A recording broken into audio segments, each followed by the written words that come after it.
Howdy, howdy. Good Hello. morning. Good Hey. evening. Happy Sunday, Monday for Lindy. How, how are you guys doing today? How was your week?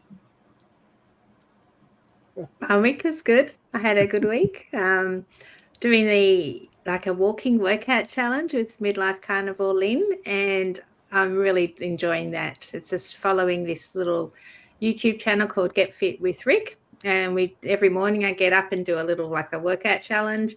And I went to the shop on the weekend to help my daughter with her flower market, and I was able to stand all day.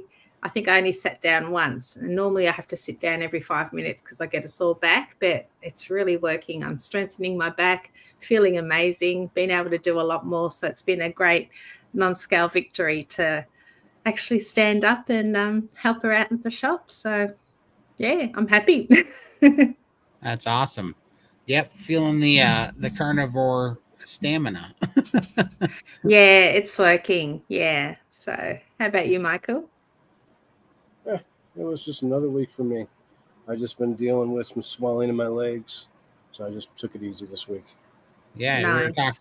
talking about that earlier, and you think it sounds like you got some oxalate dumping going on, causing some I inflammation. got a lot going on. Yeah, oxalate dumping and really bad swelling. So just dealing with it. And I'm up a lot in the weight, and I'm feeling it in my back and legs, and Yeah.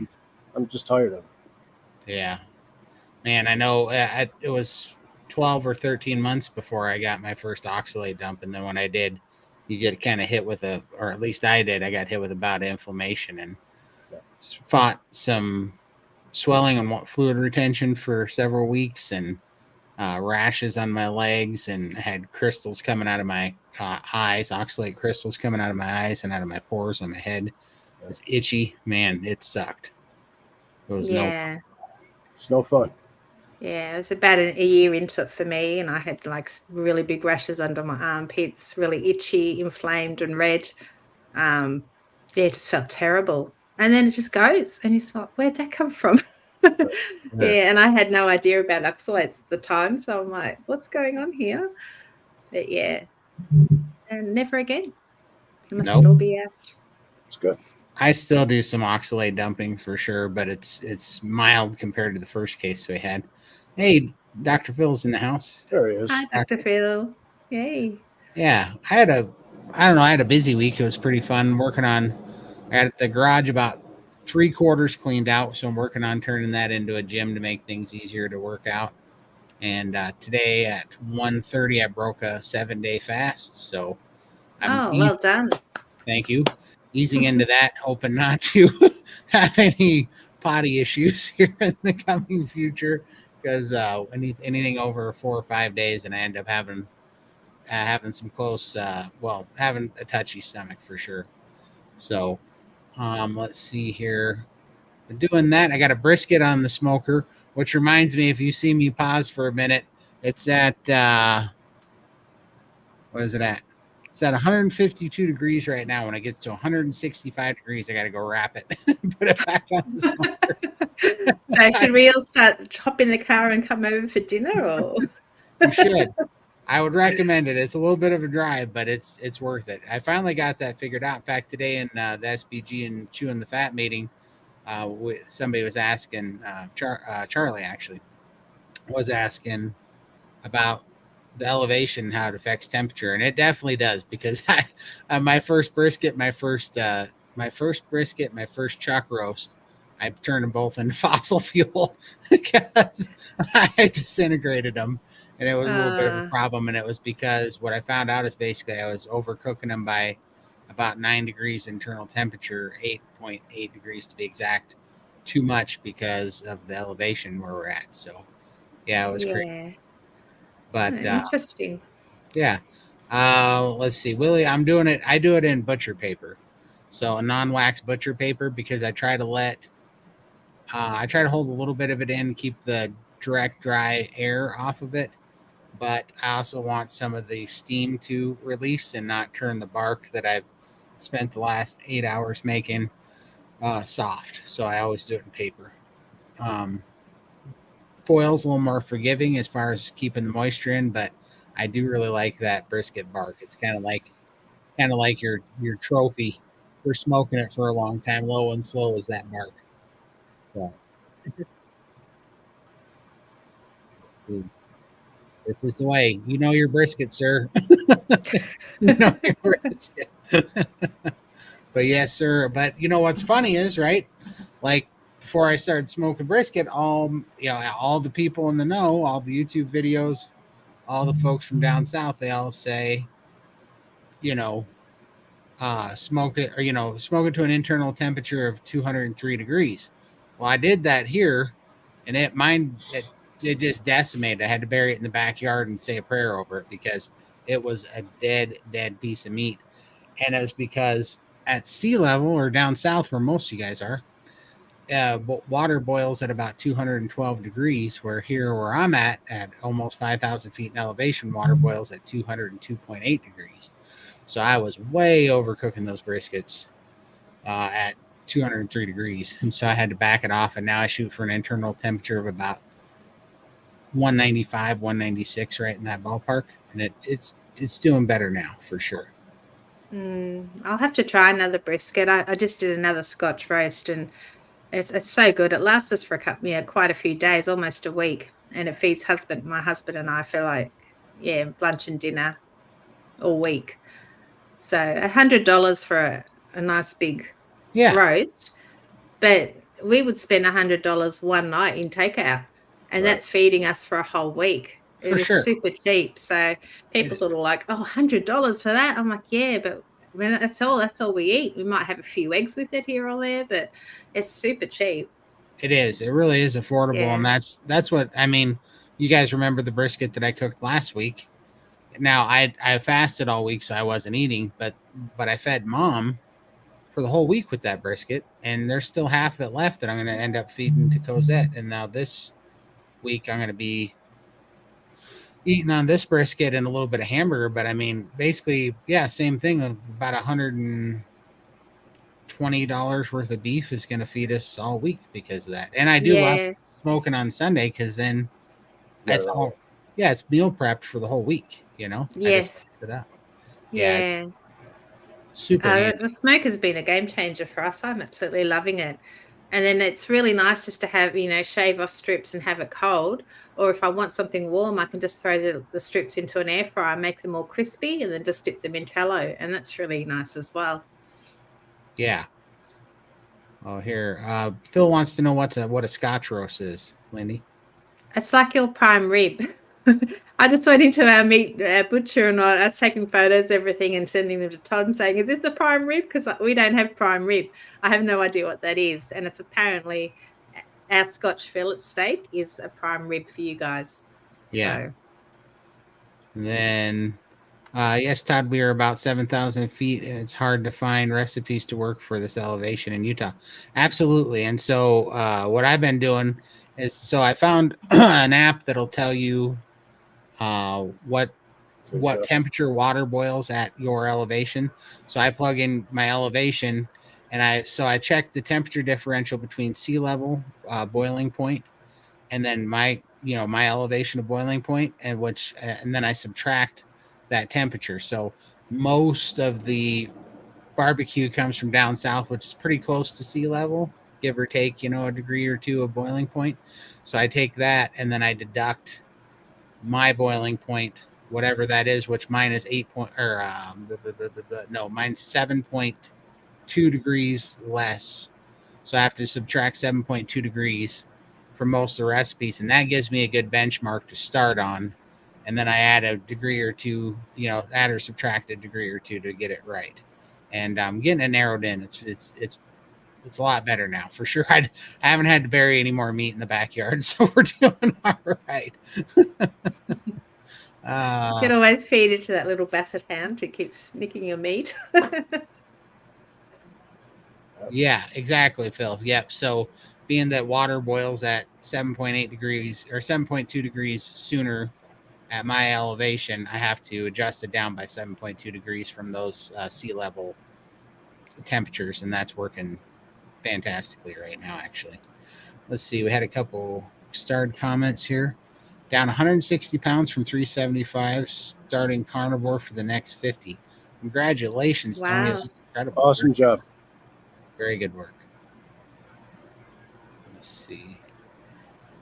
Starting week 3 of Carnivore, lost 11 pounds this week. I usually give up, but I'm going to beat it this time. Absolutely, you are, Pam. Stick to it. And that's kind of what me and Lindy were talking about. That's what this episode's going to be about, is kind of consistency, because I don't know, it kind of hit me a lot this week because I was worried about the fast that I just did, because I haven't fasted since beginning of, well, really the end of May, just before I went to Texas, because I was doing a bunch of fasting going up to Texas. But then when I went down to Texas, I wasn't fasting there because there's a ton of food to eat while we're down there. And then when I got back, it was kind of my busy season. It was hot here and busy season with fireworks. And so I didn't have time to eat a bunch of meals. So I was only eating OMADs. And I have a hard time going into a very long fast if I've done OMADs, because you just don't get enough. You're kind of under eating. You know, you're almost in a constant fast when you're doing OMADs anyways. So I did OMADs all the way through till after the 4th of July. And then I was trying to get 36 eggs in a day and a pound of meat to get ready for a fast. And I really kind of failed on it. I was only getting about 18 eggs in most of the time and a pound of meat. And so I thought that this 7-day fast that I just went on was going to be difficult. And I was actually very shocked that not only was it not terribly difficult, and there was no white knuckling. I didn't have any brain fog. I didn't have any, I didn't have any symptoms of like my metabolism slowing down or anything like that. But also, now that I'm out and about more, I'm just facing a lot more temptations, because like I went to our company Thursday morning, staff meeting breakfast where everybody's having pancakes and French toast and muffins and cinnamon rolls and stuff. And it didn't shake me. Like it wasn't a problem, even though I was 5 days into a fast when we did that, or 4.5 days or whatever into a fast when we did that. It wasn't a problem.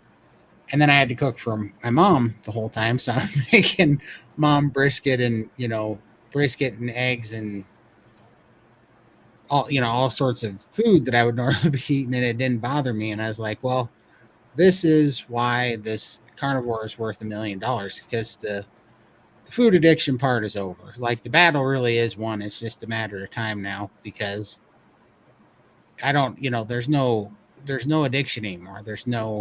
I have no weakness for food anymore. I don't have, I'm like, I don't have, I don't know. I guess I don't have these addictions and this addictive personality, and it doesn't cause any kind of anxiety like it used to, because that was always a source of anxiety. It's completely gone.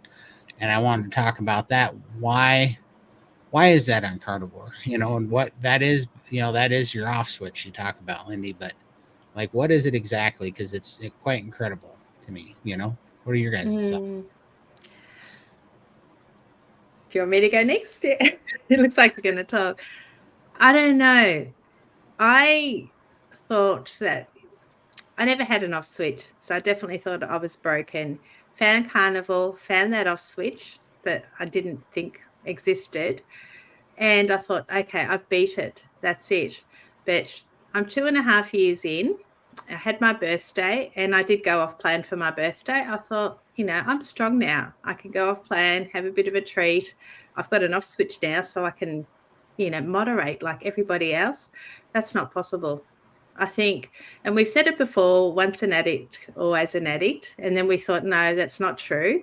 But I think it is now. I've reverted back, because now I am struggling. Those thoughts are coming in and I'm trying to stay strong. And I did go off a little bit, every now and then you get a little bit weak and it's like, oh, just one more time, I'll start again tomorrow. And those excuses start to come back in. So it's been a struggle to be consistent. I'll be really good for 2 or 3 or 4 days, and then I have something that's off plan because it's very strong. So you've really got to be careful. Like, you get overconfident and think that you've got that off switch. I can now turn it off, and it's always going to be there.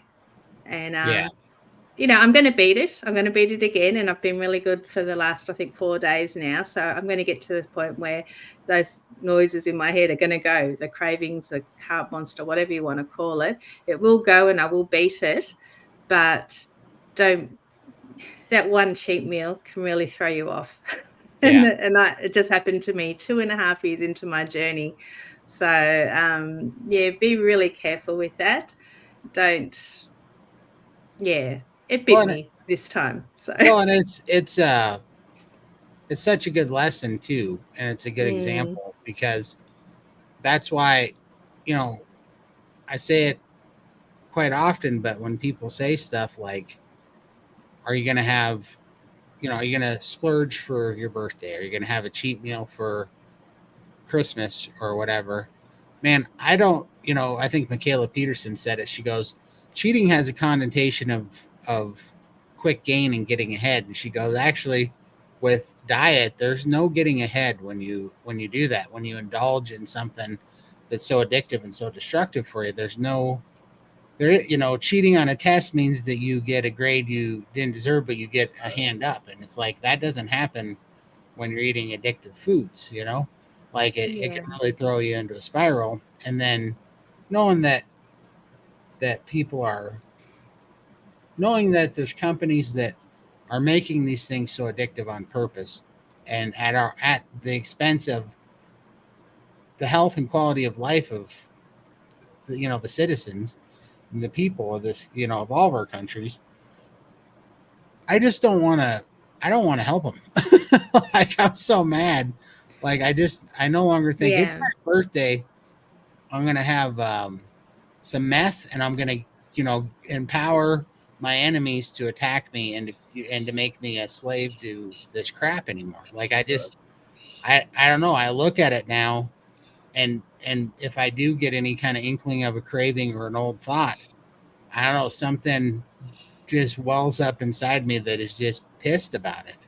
It says, not today, not again, not ever again. Am I touching that? Am I doing that? Am I going down that road? Am I going to let these people manipulate me? I just get so mad. It's just, I don't know. It's taken all the temptation out of it. It really has. Yeah. And a lot of people, they will go off plan and they feel terrible, like physically ill, or after eating some rice or whatever, they feel sick. I don't get that. I just get the craving monster. Like, I need more sugar, or whatever it is. But I don't feel any ill effect, which I hate. I wish it made me feel sick, because then that would make me think, okay, well, this is really bad for me. I don't need it. And I don't get that feeling. So I do envy those people that can't eat anything and feel ill. And that's just a reminder why you're not eating that way. But I guess I'm cut from my grandmother. Like, they're all Italian. They love their food, and we've got really strong stomachs. I could eat anything and not faze me. Right. It's a bit of a curse, I think. Yeah. No, and I don't know. So I just been thinking about that this week, and I've been kind of backtracking. I'm going to answer a couple questions here real quick. And then we'll come right back to this. Yeah, that's the best way I've found to do it. And he says, very interesting. Water for me boils at 198.5 degrees. Never knew that. Yep. And that's about the most accurate way to set a benchmark so that you can start working around elevation for those temperature set points. So that's interesting. And then Missy asked, Todd, are you somewhere different or have a different background? Yeah, this is just a different background. My editor was chewing me out for having a poor looking background. He's like, it looks too confusing, and he wants me to be in a different position. So this is just a green screen. It's not real. So that was the cheap way of doing it. Quick and easy for my editor to keep him off my butt. So, let's see here. We got another one from Missy. There you go. You're awesome, Lindy. Thank you for being so vulnerable and sharing your struggles. Yeah, I think you've got to keep it real. We are real people, and we do struggle every day. We have lost a lot of weight, but every day we need to talk to ourselves, talk our way through it, because those habits are still there, and it's hard work. It's not easy. It's not easy. I get the same thing. I don't get the strong cravings, but I'll get the thought of something in my head. It just pops in there and then it stays there for a little bit and then it goes away. You just can't give into it. That's the key. Yeah. You know, it's But harder you than just got today to think sometimes. how I was at 800 pounds and think, I don't ever want to get there. And it is so easy to revert back to that. And I think that fear scares me more than anything else. And that's why I keep going back on carnivore, because I know this is the best thing for me. And I do have my life back. But yeah, I've just got to keep my guard up and be very aware of what's going on. On my refrigerator is a picture of me at one of my heaviest points, and so that's a reminder. Every time I open that fridge up, I have to see it. So and I don't want to go back to that. Well, there's so many reminders, right? Like, you know, I mean, I don't know. I don't focus on too much of the negative, but you know, every night when I'm working on pulling these stupid compression socks on and off, I get mad at myself. I'm like, how did I get in this spot? You know, like I get mad. Those things make me mad, you know, when, I don't know, just no one, you know, come far and that feels good. But also I see how much it's going to take to get to where I want to be. And I'm like, man, you know, I don't know. It's not disappointed or whatever, but it's just kind of eye opening because I was blind to it for a long time. And now that I'm looking at it and I see what, you know, I see how unnecessary it was if it wouldn't have been for all the screwed up food and nutrition. And I see that and it makes me mad because I know in a way how we're attacked now, you know, and I know I see it more every day. My eyes are open to it more every day. Kind of what the damage was, the collateral damage that we got to repair, and you know, you kind of see a little bit of what was lost in the, you know, on the way or whatever. So it makes you mad, right? Because not, you know, not I ain't, you know, not like gonna feel sorry for yourself way, but just like these companies are doing this to a lot of people, and it's causing a lot of very real damage that is really hard to get over. And you know, and we're doing it, but it's so unnecessary. It's only this way because they're lying to us. They've screwed up our food environment. They're making money off of us. They want us sick, fat, and weak.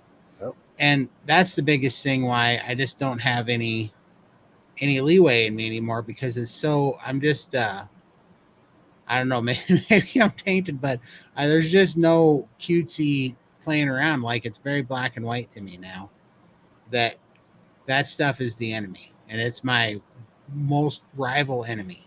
You know, it is the thing that I want to destroy on this planet the most. You know, I have no room to play with it anymore. You know, and I look at it, and it's not even a temptation anymore. It's just something I hate. It's something that I just want to destroy. I want to break it with my own hands. If it was, you know, if it was a living, breathing entity, I would beat it to death. You know, that's what I want to do to it. And I just see it now, and it's like, I don't know. I don't know. I was just thinking about that, going, that is something that has changed. And I think the only way that changes is when you see the truth, when you really kind of start looking at it and you study what's happening. You see the results for yourself. You see what the right, proper human diet can do for you. And then you realize, okay, yeah, this is obvious. I'm not smart enough for this to have been a big mystery that I cracked by finding this, which means that they've been hiding it from us, which means that this was a coordinated attack on us. And we should all be very pissed about it. You know, we should be kind of irate about it, and we should be taking the gloves off. And, you know, even in the score, really, is what we should be doing. And that's, I don't know, that's where my head's been at a lot lately. Just because, you know, I'm still seeing this stuff, and you see so many sick people, you know, so we're all still fighting it, and we're still cleaning up the mess. And it's like, I don't know, it's pretty crazy. But then I start working backwards. I'm like, so what habits, you know, how did we get here?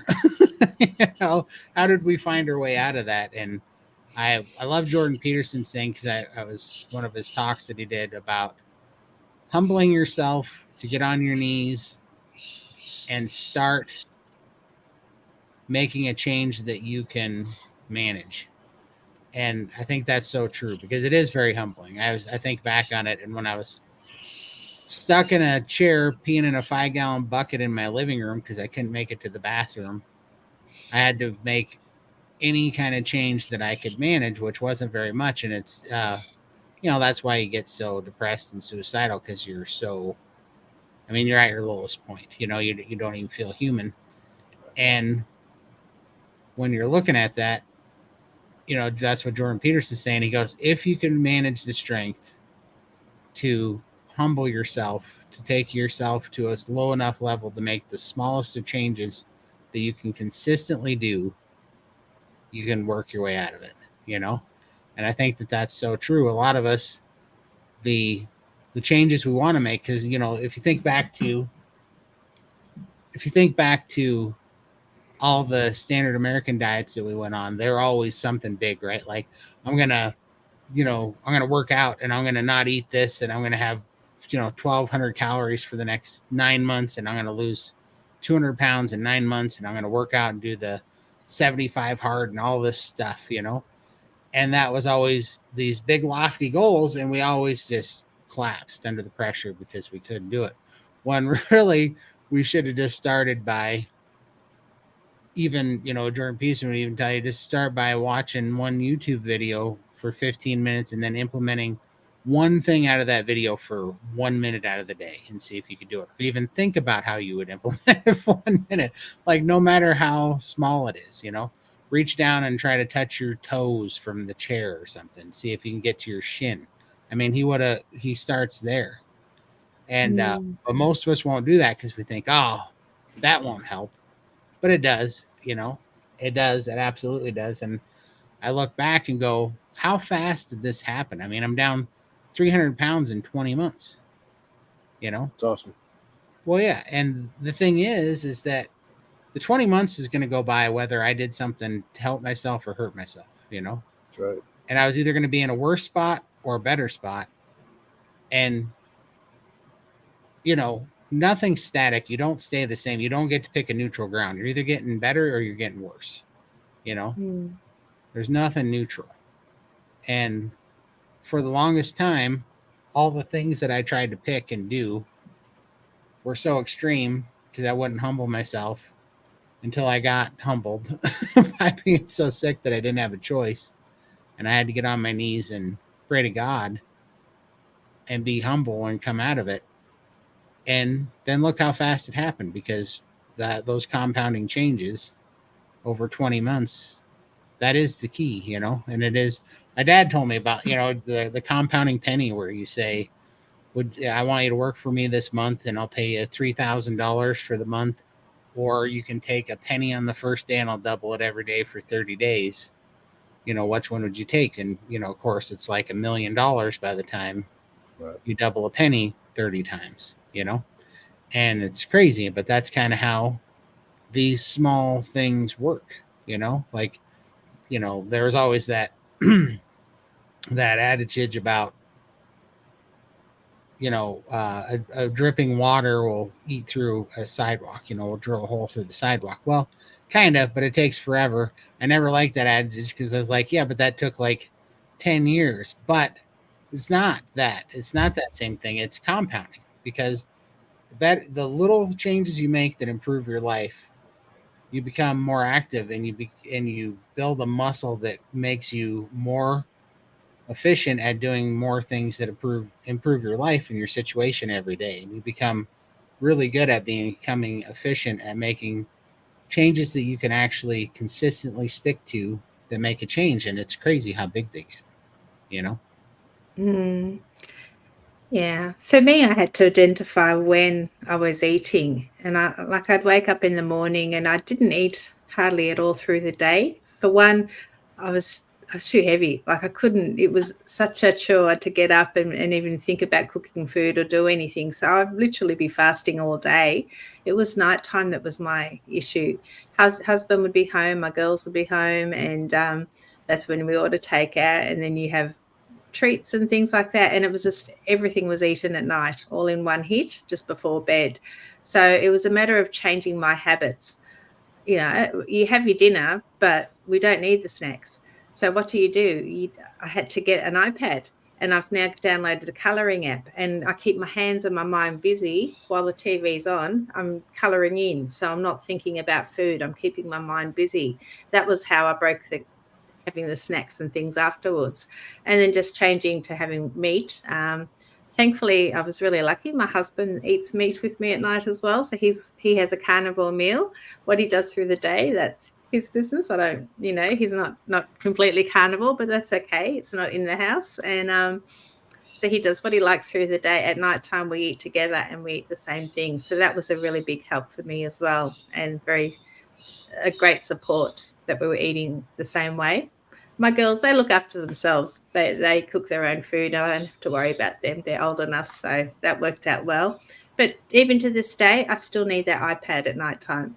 If I don't have that iPad, I do have, thoughts go elsewhere and I want to do something. So I need to keep my mind and my hands busy. So that's a new habit that I've had to create to stay away from, having snacks and things like that. So that helped me a lot, and it's sustainable as well. I can do that every night. I enjoy my iPad. And every day they get like another 12 or so pictures, and I have to color those all in before I go to bed. And then if it does get too strong where I do want to, the noises are too big and I do want to have a snack, I will go to bed early. I go and lie down in bed, and I maybe watch a carnivore YouTube video or two until I fall asleep. But that's my other trick. If things are too bad, I'll just go to bed early. So, and that works as well. That's awesome. Yeah. I'm going to pop this up. Did you count calories? How about you, Lindy? Did you count calories? Never. That's why I didn't like keto, because it was all about counting macros and calories and all that kind of stuff. It's too hard for me. I have to be precise, and I have to know how much fat is in this piece of steak. Well, I don't know. I have no idea. It did my head in. So I just eat until I'm comfortably stuffed, and then I stop.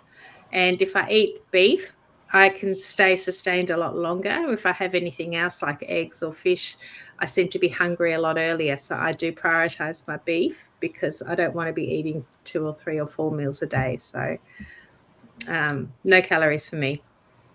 Yeah. I don't count calories. I do occasionally count macros, because I like to have some kind of base of what's happening when it's happening, just because I'm trying to see if I can track something. And I don't know that it even helps, but here's one instance. And I know, in fact, Dr. Phil could probably answer this better, because he said something kind of interesting the other day. I can't remember exactly how he said it, but he said gluconeogenesis isn't necessarily something you have to worry about. And the only reason why I worry about gluconeogenesis at all is just because it makes me tired, and I don't have time to be tired in the day when I'm at work.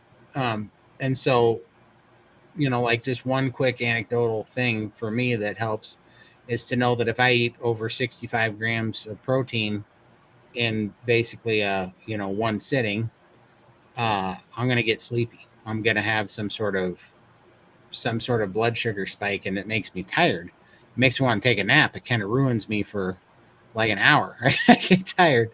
And so, especially if I'm eating like 80 or 90 grams of protein or 120 grams of protein in a meal, I'll eat that and I'll want to go to bed.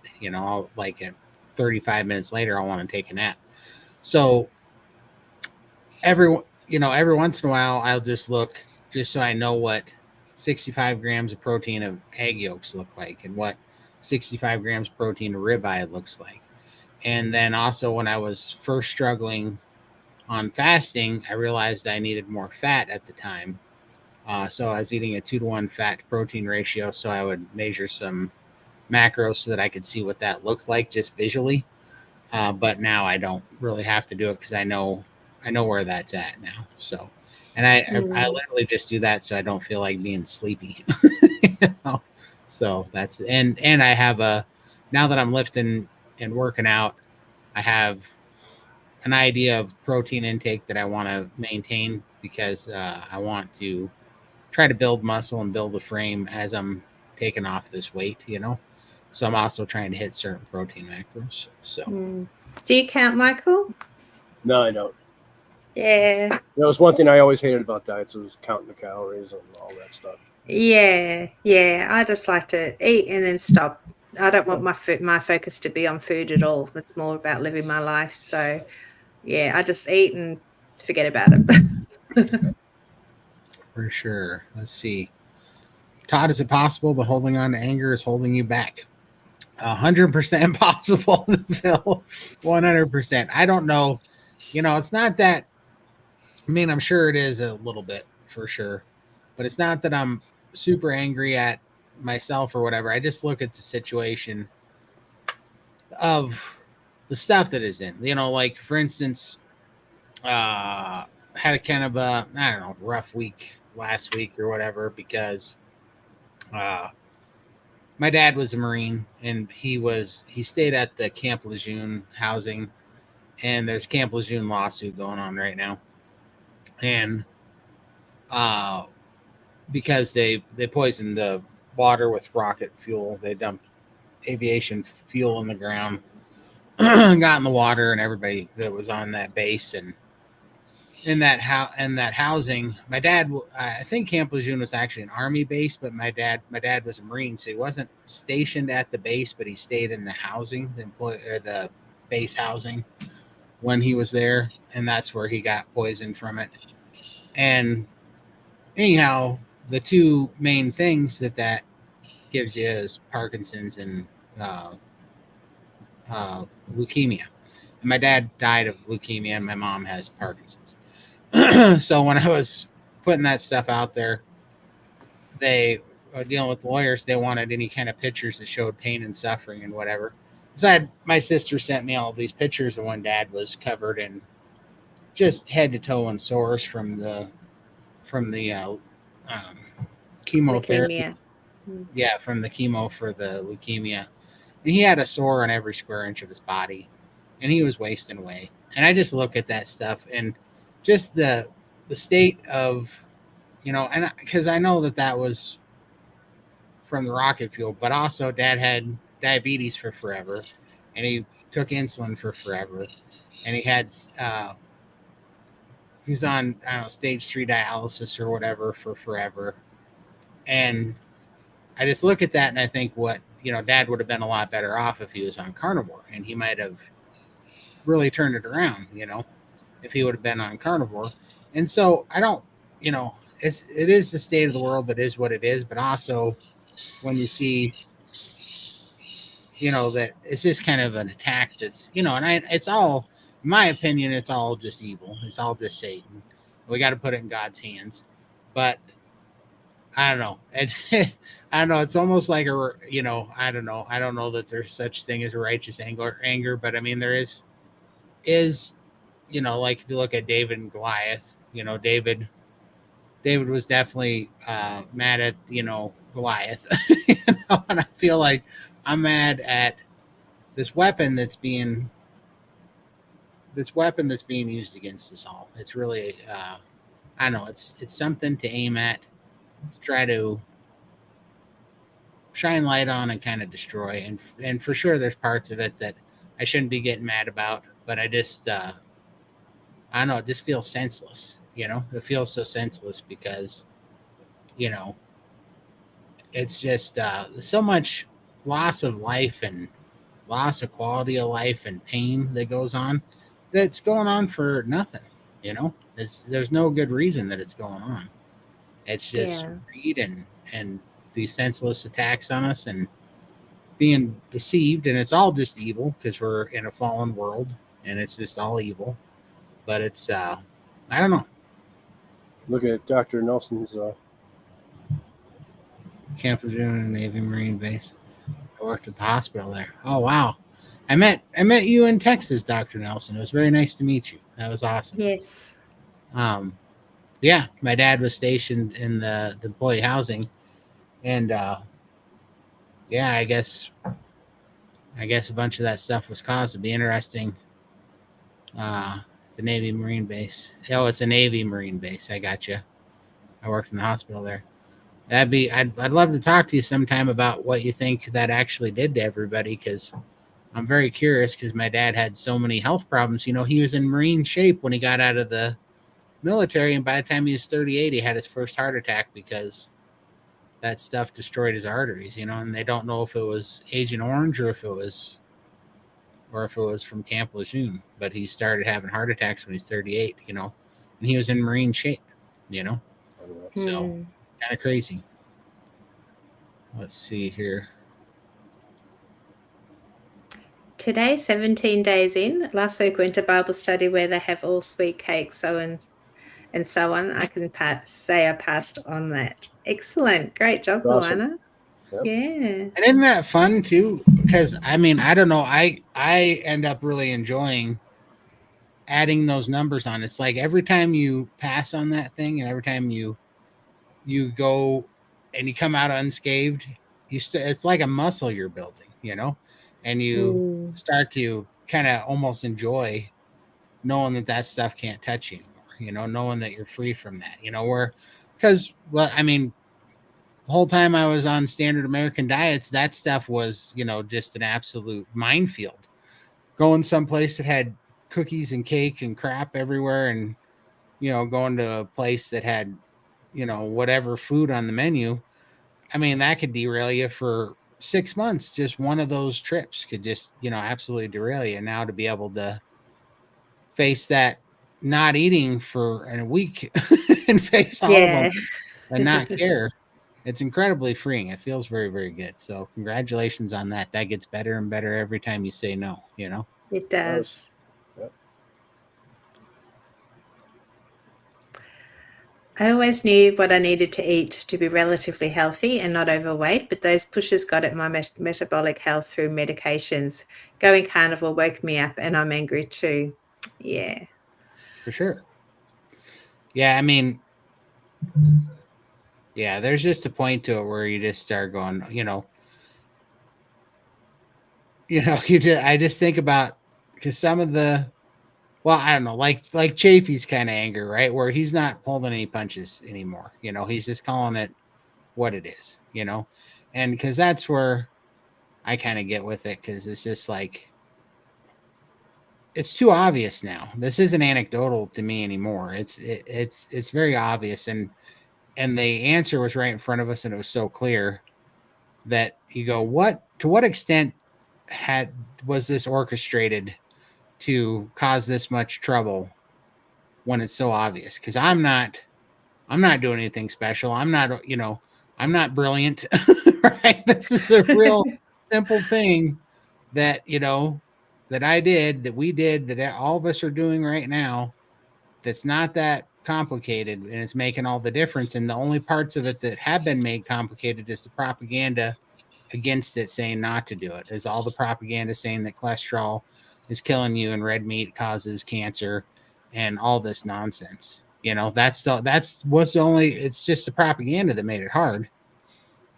Everything else about it has been simple. Yeah.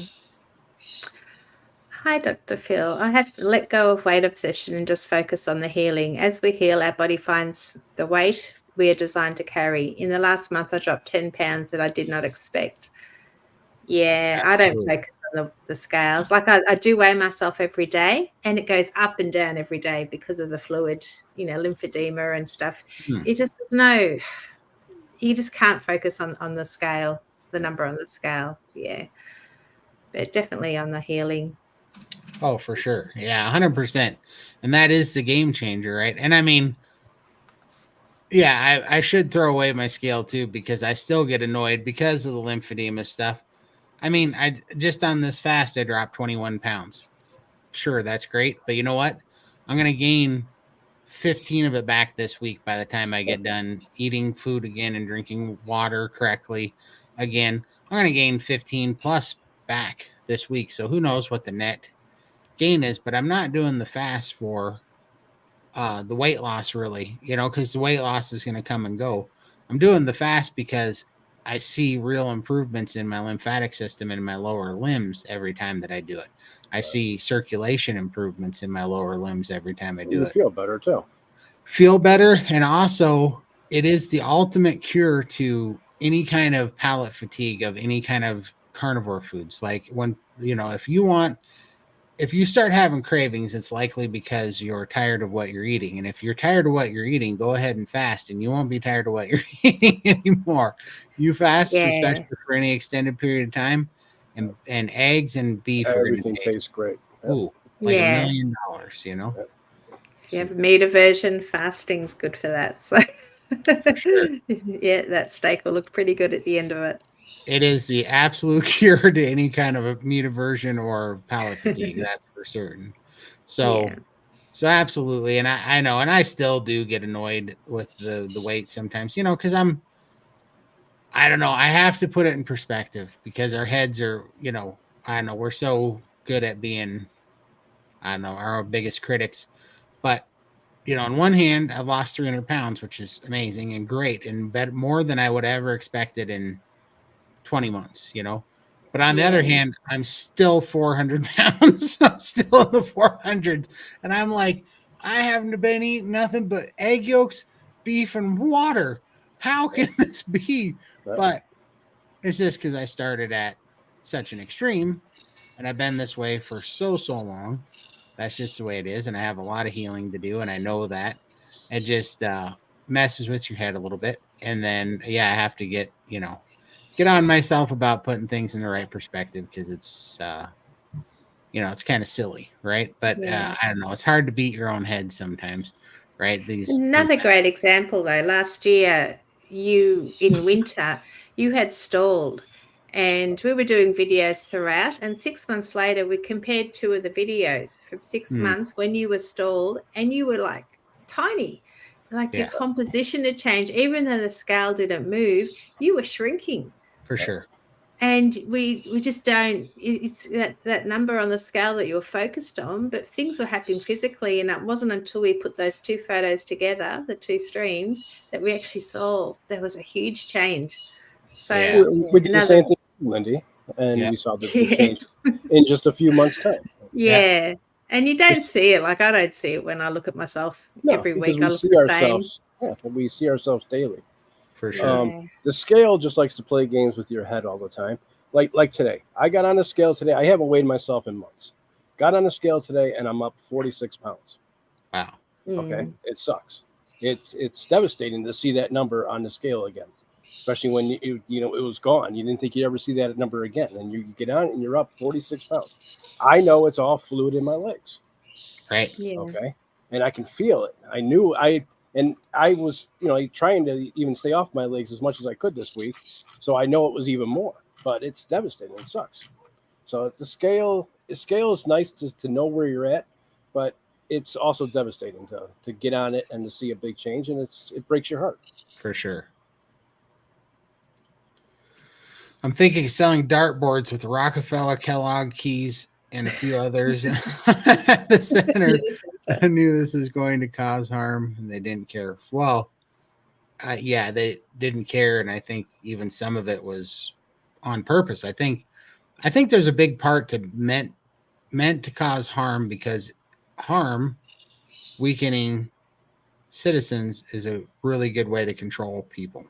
It's a really good way to weaken your enemies. I mean, if they want control, then we are the opposing army, and what better way to make us controllable is to make us weak and sickly, or make us harmless. It's there's a lot that's been hurled at us and orchestrated against us for not just monetary gain but power gain. So let's see. I'm a lucky moderator that didn't need to go carnivore, but I'm so pissed at all the problems they caused. And after all, we've learned I can't eat any other way. I won't let them control me. Yeah. 100%. I 100% agree. Can you guys feel us getting demonetized right now? We don't do much anyway, so it doesn't really matter, does it? It's not going to affect us at all. They can do whatever they like. No. There goes my $2.23 for this episode. Right out the window. When my daughters was born at Camp Lejeune, and we were during the time I lived in Paradise Point at Camp Lejeune. Oh, are you guys in the lawsuit as well? Let us know. Wow. Is there a minimum amount of meat you should eat per meal or day? Or second, why would cravings creep back in after 50 days? Oh boy. So minimum amount at first, I mean, it just depends on, this is just my opinion and how I see it for myself. The minimum amount at first is as much as you can eat. The minimum amount, you got to eat your way through cravings and addiction and all sorts of things, and you got to let your body heal. I would highly, highly recommend the SBG, the Steak and Butter Gang group, to join them and do their priming protocol.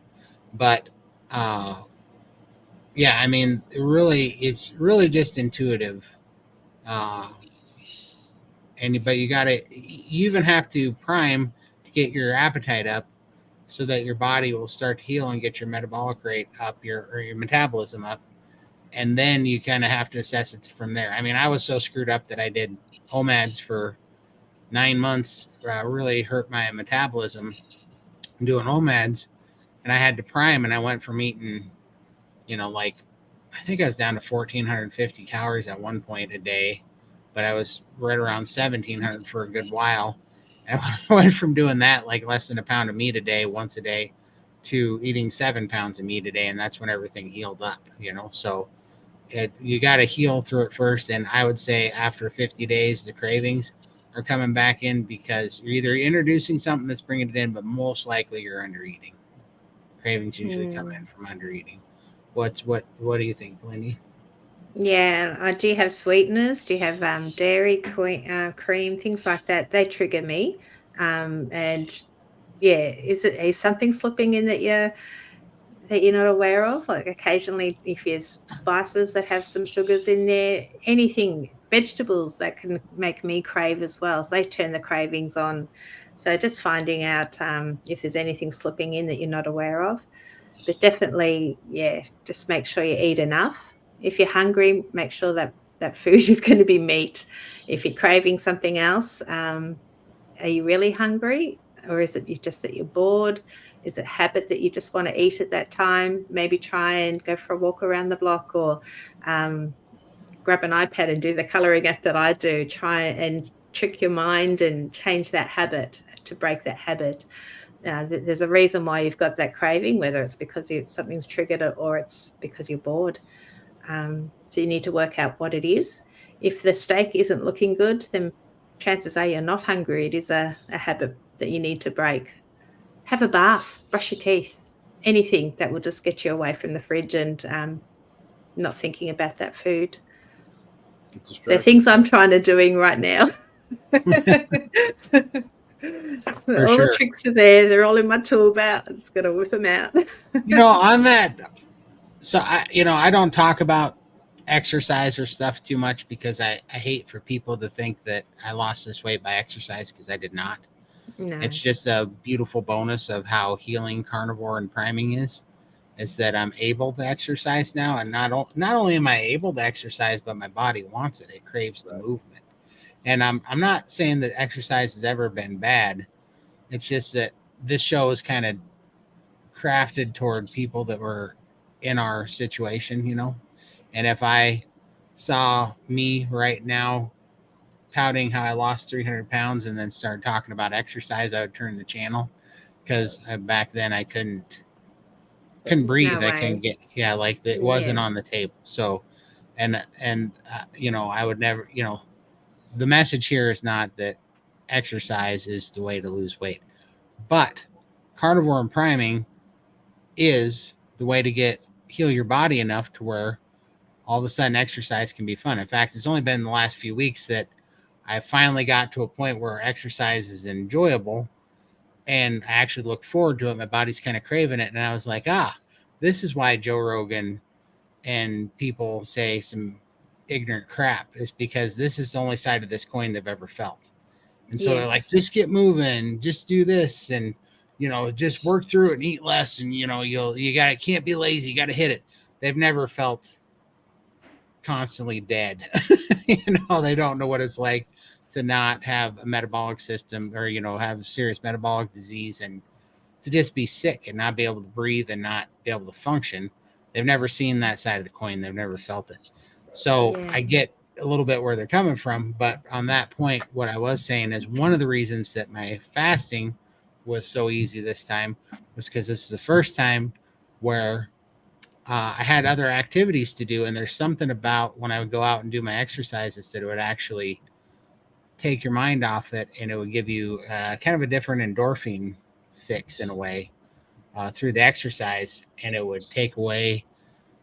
I don't even know, because I wasn't super hungry, but it would just kind of distract you, right? It would take your attention away from it, because a lot of times, even when you're not white knuckling a fast, one of the hardest parts about the fast is you just get bored. You get tired of not eating because you're just bored of not getting to taste food.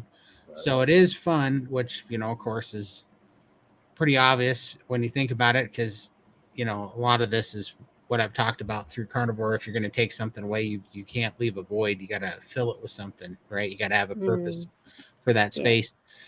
And so it's kind of nice to have exercise as the filler for the fasting void, of not eating. I did find that actually very handy and enjoyable this round. So I'm looking forward to that in the future.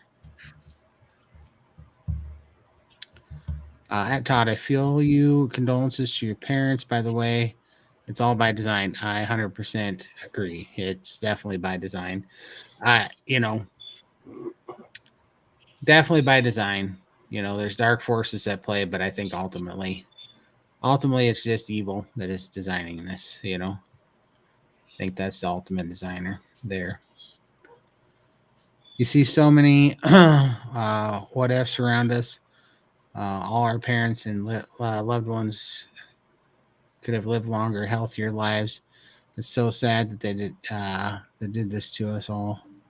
But I know we don't have to accept their their shit for sure. Yeah, we don't, Yeah. and it's good, right? I mean, this is what, in my opinion, the Bible talks about, and also what Jordan Peterson talks about all the time. That how we fix this. This is why the real answer to all of this is to work on ourselves, right? Because don't tell people, show people, right? So we got to Yeah. show them what carnivore does. We got to show them by being healthy, vibrant, alive, not having cancer and heart disease off eating this crazy red meat diet that we're on. We just got to show them. And that Yeah. people are going to get on their knees because they're going to succumb to the food and the sickness, and they're going to lose quality of life until they get to their knees. And they're not going to be looking for a textbook. They're going to be looking for an example. They're going to be looking for somebody that bears fruit. And that's where we come in, where we all come in that are doing this, breaking free. Yeah. And, we wish that we had found this 20, 30 years ago. We would have been able to help our parents, maybe even some of our grandparents who went through, my grandfather with Alzheimer's. I mean, this probably could have fixed him and, made things a little bit less. But we just have to work on ourselves now, be the example. I have current family members and friends who are all suffering from different ailments, and I wish they would jump on board. You can't tell them that but being the example, they do ask questions. Even my daughter, we went to the endocrinologist on the weekend and had a whole bunch of tests, and he was saying some things to her, and she's like, "Mum, what do you think?" She was actually asking me, and she was starting to question a lot of what he had to say. And I thought, wow, she is actually listening to me, and she's wanting, my advice. And, can you ask some of the carnivore doctors what they think about this? And she's actually wanting me to do a little bit of research for her before she makes a decision on what her endo said. And I thought that was really good, that she wants to know all the options, learn more about her body. And she was just a little bit suspicious about things that he was saying, because he just seemed to be flailing at some of the questions I was asking. And it was so interesting. And even the doctor turned around and looked at me and he says, they were very good questions. And it's like, it was just logical, but he didn't know the answers. And I think he made a lot of them up just to on the spot, because he had no idea. Right. Yeah, I think he's not used to being questioned. So yeah, I think he enjoyed it. He actually said to me, "Are you a nurse?" And I'm like, "No." and my daughter said, "No, she's just very clever." That's awesome. Yeah. So Yeah. people are listening. They may not be carnivore yet, but they are listening, and the message or the seed is planted. So yeah, it's good to know. For sure. Oh, I've learned so much listening to your stories. Thank you. I appreciate that, Lynn. Thank you so much. Todd, your consumption of egg yolks has been helping add lean muscle, which adds good weight. Yeah. Oh, for sure. No, it definitely has. And I mean, that's why I can't get too frustrated with the scale, because composition changes are extremely real. And the fact is that I'm carrying around a 400 plus pound body still. And it's easy now, right? Like I get up and off, these are simple things to most people, but it's easy to get up and on, up and down off the floor, right? Like I do my head axle, I do planks on my shake plate and stuff, and it's easy now, right? So where that sounds like not much, but when 20 months ago I couldn't get to the bathroom without a prayer and an act of God, it's quite different. So clearly there's been a bunch of muscle that's built up because everything's so easy. It's so nice to feel light. I can't imagine what something in the 200s is going to feel like. I don't remember the last time I was in the 200s, but it was sometime when I was like, I don't know, 6 or 7 years old. So that's going to be insane, maybe 8, somewhere in there. Yeah. It's probably 7. So that'll be crazy how light that's going to feel. I should be able. My brother goes, I want to see if you can slam dunk a basketball. Because I feel like you can. You should be able to. Be funny. You guys are such winners already. Just stay consistent and let the tincture of time do its thing. The fasting, Todd, is also good for your autophagy. Absolutely. Yeah. Absolutely, for sure. I'm quite enjoying that part for sure. Let's see here. Ribeye Ranger says he'll cover your YouTube losses, checks in the mail, right? Woo! The postage stamp will cost more than the check for sure. Yeah. Oh, that's hilarious. That made my day. I don't weigh, I go to how I feel in mind, body, please, by clothes are fitting. So much better. Yeah, absolutely.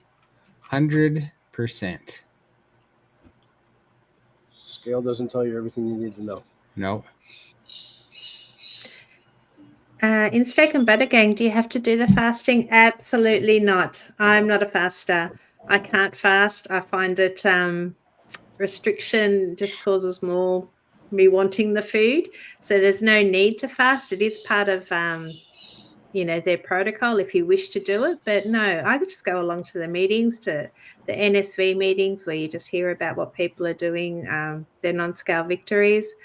But you just learn so much from their meetings. So I go in, I listen to all the meetings, and I always take away gold nuggets, little tools that I can use, things. I learn so much about myself just by listening to other people's questions and answers. So no need to do the fasting, but it's there that, learning about it. It's another tool that you've got in your tool belt for when you are ready, or if you ever are ready to do the fasting. So yeah, just... For sure. And yeah, just, they have what's called priming, which is eating with a purpose to nourish your body. And you can do that over and over and over again. And it ain't going to hurt you. And, you're just going to get to a point where your body's going to start self-regulate and tell you what you need. And you might find that after doing it that you want to fast. Like your body might be like, hey, we're just so nourished that we don't want it, but you definitely don't have to. There's no need or forcing. I mean, even the fasting that they do, that's funny.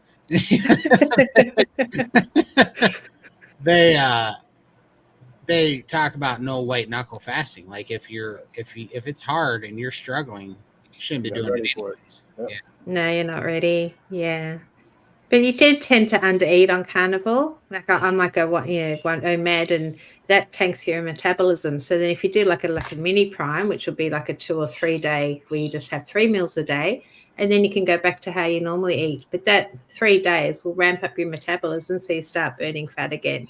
So that's why the prime, it doesn't have to be a full prime, and that's how I do it.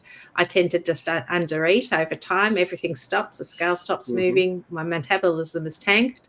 I can't eat 3 meals a day, but I'll just take bites all day, and because of my lap band, just do it try to do it as best of a prime that I can. That gets my metabolism ramped up again, and then go back to how I normally eat, which might be 1 or occasionally 2 meals a day. And So it's it's a really good easy tool. to undereat on carnivore too. Yeah. Yeah, it is. I use spices like onion and garlic and a water additive with stevia. So stevia could be triggering those cravings. Yeah. Anything sweet triggers cravings for me. And if you're still struggling after 50 days, maybe try without the stevia and just do whole spices that don't have any, and see what happens. Yeah. For sure. Good Good. points. Are you really hungry, Lindy? Brushing my teeth and dental floss are my cheats right now after dinner. It's pretty sad when those are my cheats. Oh, your dentist will be happy for sure. For sure. I know Yeah. what you're saying. I have these little tooth flosser things and they're mint or whatever. When I do that, I'm like, ooh, look at that candy. It's just that keeping your hands busy, maybe your mind busy doing something else. My husband sits there cleaning his ears. He's got earbuds next to him. He just sits there, and I'm like, no wonder you're half deaf. He's always got things stuck in his ears, but he likes it. That's his little thing. This is for you, Todd. Lived there 1976 to 83. And my daughters are in the suit. Yeah, okay. In their mid-40s. Me, I haven't signed up. Instead, really have kept myself healthy. That's awesome. Yeah. Yeah, it's crazy because I'm one of 6 kids, but when my mom and dad were stationed there, she had 2 miscarriages. The only miscarriages she's ever had in her life were when they're at Camp Lejeune, which is another one of the deals there was miscarriages, they said. So kind of interesting. Sad. I asked my butcher for beef shanks. He looked confused, but it looks like the right cut. Looking forward to cooking them up. Have any of you tried cooking beef shanks? I have not tried.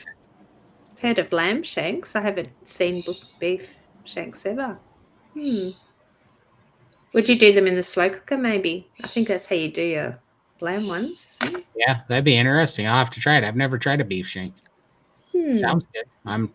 I mean, you had me at beef, so I'll give it a shot. Yeah, beef is my favorite too. Yeah. I get stir crazy from boredom, and Lindy especially at night. Yeah, that's when you sit down with the family and you put the TV on. You've got all those commercials on Tim Tams and all those other, ice creams and stuff. So we don't watch commercial TV. We put Netflix on or whatever that doesn't have commercials. And yeah, the iPad has been my tool that saved me. Nice. That's a good pro tip. I never did priming from the beginning. Maybe I should do a restart. I truly love this way of eating because I truly don't have to think of writing what I eat down and count calories and carb. Yeah, just keep it simple. I know a lot of people say, eat this much protein, eat this much fat. And I can't do the math. I just eat and then stop when I'm full. That's it. Just what I don't do. count anything. Maybe macros and things like that will be good when you're closer to your goal weight and you have that last few pounds to lose. Maybe that's when those tools will be great. But for someone our size that we've still got a lot to lose, just keep it simple. For sure. Husband was deployed most of the time, just asbestos on the ships for him. All of us healthy still. That's awesome. Yeah. Very good to hear. Oh, you know this crazy guy? Yeah, go back to work, honey. You should be driving your bus. Oh, here he is again. Thanks, Yes. Scott. I Does look appreciate it. good. Matches the hat really well. Yeah, Good vibe happening. hopefully my editor will be happy and stop giving me a hard time. Did you hear Jordan Peterson talking to Elon Musk about the carnivore diet and Elon Musk? Yeah, I did. It was awesome, I thought. Okay, I haven't seen that. Yeah, it's really good. Yeah, it's gonna hit the stratosphere here pretty soon with as much results as it's having. WebMD has a new article out called "Greens to Meat" that says more women are going to the carnivore diet. That's awesome. Ah, good to hear. Very nice. For sure. Let's see. My partner is 62. I'm 65. He has terrible joint pain, sad. New Mexican version. I have zero pain on carnivore, but he refuses to try it. Never push or insist. Sad to see him in pain. Yeah. Well, just going off plan for the last, since my birthday, I've had a bit of joint pain as well. That's probably the only thing that I've had negative and reminds me why I should stay on this way of eating. So definitely something is causing inflammation in his joints and causing that. And you just have to you got to look after yourself. Keep being healthy, keep being that inspiration, and maybe play some videos that's what I used to do with my husband. I'd sit there and play YouTube videos on TV. So he'd be sitting there doing whatever he was doing and he's listening. And now you should hear him. Whenever we go out, he's like so pro carnivore. He should be carnivore, should be doing like he's not 100%, but he said, look at Lindy, look how amazing she looks. And, he's so pro carnivore right now. So just planting that little seed and eventually I think he'll come around. For sure. Yeah, just be the example. Yep. Yeah. And, he's going to have to hop on board because you're going to be leaving him in the dust. You're going to be growing younger. I know. I keep telling my husband that if you can't keep up, I'll be leaving you at home. I'm off. So, yeah. SBG is such an amazing supportive group of like-minded people. It's awesome to have a tribe. I don't fast. I have been priming for over 2 months for healing. Absolutely. Yeah. Absolutely. And I've missed quite a few SBG meetings due to family. I've been taking my daughter to, health issues and stuff like that. I feel it when I'm not at the meetings. And that's probably another reason why I'm not on track. Community has been such a big part of my journey. Just having that tribe, as they call it. I'm there at the meetings. I listen to everyone's story. It keeps me on track. I feel great. I haven't been watching as many YouTube videos because I haven't been home. So I'm out of my routine. And when you're out of that routine, and that's kind of thrown me. So as of this week, I'm hoping that I'm going to be at more meetings this week. I've been watching more YouTube videos and just keeping myself in the community, because the noises when I'm at home, I don't have a lot of carnivore support around me. Nobody's carnivore. My husband part-time, but that's it. It's just me. So I need to be in this community and away from all that, talk about carbs and just eat one's not going to kill you and all that stuff. I need to get that out of my head because it throws me off track.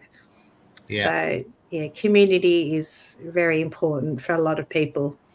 100%. It's definitely, if it wasn't for this SBG community and YouTube community, like just staying, I don't know. I mean, it's kind of like being married in a way. The reason why you get married publicly and you make vows in front of people is for, to make the commitment, be held accountable, and because when people are watching you, and especially doing this, it's like that's another reason. It's just like, man, the flip side of the coin of being the example is if you're a bad example. You're not a very good example if you're a bad example, right? You're helping you're helping hurt people's quality of life, and you're helping make people sick if you do that. Not to put that much pressure on yourself, but you know what I mean. You don't want to be an example for other people to go, see, even these big, well, not that we're big by any means, but YouTube people or whatever, that are trying to be, the influencers or whatever you want to call us. I don't want to be somebody's excuse or reason that they can drop off too. So it does kind of hold you accountable too, because I don't know. I really think people, this is another thing I've been, thinking about a lot of, you hear this a lot, and it's like, you got to put yourself first. And I don't know. When I put myself first, I'm pretty terrible to myself, actually. When I put other people first, that's when I actually am more accountable, like when I was single, I was pretty terrible to myself. When I was married, I was more accountable because I had somebody that I cared more about than myself. And I think the YouTube world and this carnivore community is that way too. I'm more accountable to people because we can be pretty harsh to ourselves and we can be pretty destructive to ourselves, but we are more we are more of a good steward to people that we that we don't want that we want to see do good in the community. So I think that's, for me, is why the community is such a important part too. Yeah. I've reached the stall. I'm experiencing inflammation from side effects from an antibiotic I was on for a sinus infection. What has helped you, or when, if you experienced that? I had COVID a while back, and the only thing that helps you, it sucks, but when you have something like that, well, a couple of things. One, the reason why I had COVID, which was the second time I had it, was because I was going through oxalate dumping, and I had a inflammation flare up from the oxalate dumping, which weakened my immune system, which made me get COVID. And so I caught it, and I had a little bit of infection, and I even had to take some NyQuil and stuff, and it screwed me up for 10 days. And what helped me through that was I had to eat through it, and then I had to fast when I was done. And those two things got me through that, got me back on track pretty quick. But that was just how I dealt with it. What do you think, Lindy? Yeah, definitely. Fasting could help, but maybe your body just needs to heal now. If you've been unwell and you're on antibiotics, something's not right. So just be kind to yourself, prioritize your rest, and just ride through it. And once you're healed, I think your body, once it feels safe, it will start to let go of that weight again. But there's no rush, just day at a time. I'm in a stall at the moment. I seem to be in maintenance mode. And as we were saying before with Todd, last year in winter, the scales hadn't dropped at all, but he was shrinking in size. So It could be just that healing. The composition changes are happening. We just don't know. But I think our bodies are strong, and they know what they're doing, and you just got to be patient with it. Don't be in a rush. 100%. Good night, Dr. Phil. Good night. Thank you so much. We appreciate it.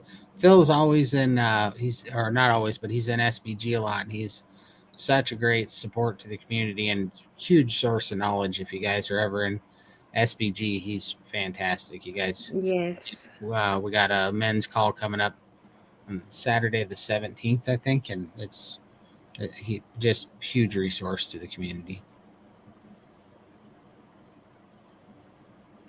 I sent my 7 siblings my successful 1-year video in hopes that some would choose to heal. Rebuked by 6, I offered a healing path. Their restrictions are their responsibilities. Yeah. That's all you can do. You can just, my daughters are not carnivore, and they could be. I think they would cure a lot of their issues, but they turn around and like, oh, I don't have big weight problems like you, Mum. They don't realize it's just more about the healing, and it heals so much more. So even though I am a great example, they're so proud of me and inspired by me. They just think the carnivore's not for them because they don't have the same issues as me. Yeah. So Yes. I know. For sure. And Yeah. it's sad. It's sad. I just Yeah. got to keep plugging away and doing my thing and being that inspiration. And when they're ready, they'll reach out. That's all they can hope for. 100%. All right. There he is. Okay. Hey, Hi, John. Alaska. I appreciate you stopping in. Oh, and that reminds me, everybody go check out Big Man Alaska on YouTube and check out Ribeye Ranger and Lynn Tucker Carnivore. And do we have any others in here I missed? Oh, I'm not sure. I don't think so. Yeah. I think that's all the YouTubers, but yeah, you definitely go check out their channels. They're awesome. Let's see, moving along. Hey, there's Charlie. He's also an SBG in the open chat. Thanks for being Hi, here. Charlie. How you doing, Charlie? Appreciate you, Charlie. All right, moving on. I broke my weight loss stall with sardines and eggs. Finally got under the 300 point. That is huge. Good job, John. That is huge. I know that's a Awesome. It's a big number. That's a huge number. Congratulations. Yeah, I used to hate sardines. I couldn't even look at them, but now I'm actually craving them. Believe it or not, I actually really enjoy them. But I do them with a bit of tallow and a bit of Tabasco sauce. Yeah, And in that's a good. saucepan, and I just stir it all around so I don't get chunky bits. It Yeah. looks like baby food, but geez, it's so good. Yeah, And yeah, I have done a couple of, I did a sardine fast just before Texas, and I felt amazing, absolutely amazing. So I'm actually thinking of doing one because I've got so many tins here. that's awesome. Yeah. Yeah, I like them. I like sardines. I like sardines, and I take and put a bunch of mustard on them and then a bunch of Tabasco on them. That's how I like them. They are tasty. Okay. Right. I haven't had the mustard. The Tabasco I do.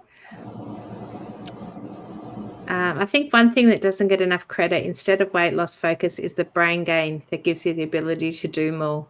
Yeah. That's 100% true, Charlie. And Lifting that fog off you. yeah, it takes that fog off. You get, just better Clarity, concentration. Yeah, clarity. You can focus more. Absolutely. It's huge. It's absolutely huge. I am 5 months stalled, so I started tracking. I was so unclear eating 10 days into tracking. This works. Cool. That's awesome. Yeah. Tracking is definitely a great tool for if you're stalled or when you're close to your goal and you're just not getting there.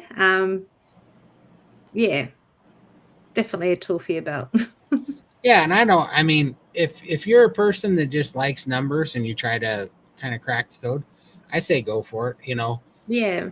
I don't think it matters. I mean, clearly we didn't evolve with macro counting and macro apps, but whatever, our species didn't get here that way. But it doesn't mean that it can't. If you're the type of person that wants to obsess over things anyways, and you're going to do it whether you Yeah. have the data or not, then go ahead and use it. I don't think it's that big a deal. Some people are real against it. I think if you like it, do it. If you No, don't like it, don't. Right. It's, absolutely. Yeah. I had a lady in a restaurant asked me about why the 2 plain burger patties on my plate was wearing my zero carb life t-shirt. Told her to feel good. I have no more pain. She looked shocked. That's awesome. We were at a restaurant a while back at a cafe, and my husband and I, we order a carnivore platter, and it's just got pork ribs, a steak, Wagyu steak, and some chicken kebab, and we share that. And he's eating, he gets into the pork ribs, and he's got the hands, and he's got grease all over his face, pretty gross. And this old lady comes up to him, pats him on the back and says, "I've never enjoyed anyone eating meat as much as you did. Great job." And we just looked at this poor woman, and she just had the biggest smile. It's like, she just wanted to hug him because he was eating this meat. That's funny. That's awesome. Let's see here. Going down, moving along. There we go. There she is. Myron. I always say that eating meat is easy, but the emotional and mental stuff is hard. How do you guys deal with things that are emotional and mental and confronting stuff? I take it to Uh, God and I leave it there. That's where I send all that stuff because I don't have the power to do anything about it or the ability to be equipped with it. But I think that's what, you know, that's where in the Bible it says, my yoke is light, you know, you carry my yoke and I'll take yours. So that's where I leave it. The yeah. emotional and mental stuff is hard at times. Right? You just got to push through it the best you can. That's really all there is. Yeah. Yeah, I get in a funk, as you know, quite often. But in the morning, a new day. Start fresh and try and start positive. Every day is a new day, and try not to let it, drag it on. Like some things you just don't have control over, and you just got to grab it by the horns and just move on. What else can you do? But definitely prioritize yourself. Make sure that you try and stay on track and keep feeling optimal, because if you get into that where I am now, where you have those little treats and then you start to spiral, and you just got to be aware that you don't want to spiral out of control and get back to where you were, lose all that progress that you've made. So try and make that keep you strong. For sure. There we go. Oh, okay. Yeah. Yeah, go everybody. If you guys could go check her out and subscribe, that'd be awesome. Yeah. See, just making sure I'm not missing anything. Oh, she's got Dachshund puppies too. Wow. Oh, I miss my puppy. I'd love to get another puppy one day. There we go. I think, did we make it through the start comments? Yeah. Wow, you guys are slacking. You need to get more comment or more questions in here. We caught up to you already. I didn't think I was going to get caught up. We were rifling through them because there was a bunch there for a minute. Yeah. Yeah. But I don't know. I just been thinking about, what do you put in the chat what you guys think that is your key to being consistent? What are the little things that you did that made the difference this time? And what you think is sustainable long term, like how do you look at carnivore,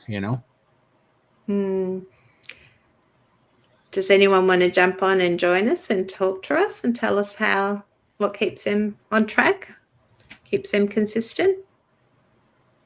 There we go. I'm at work, so I'm behind a little. My first time on carnivore, I was eating a couple of ribeyes a day and down eggs with butter. My first 72-hour fast was a breeze. This time stopped at 30 hours.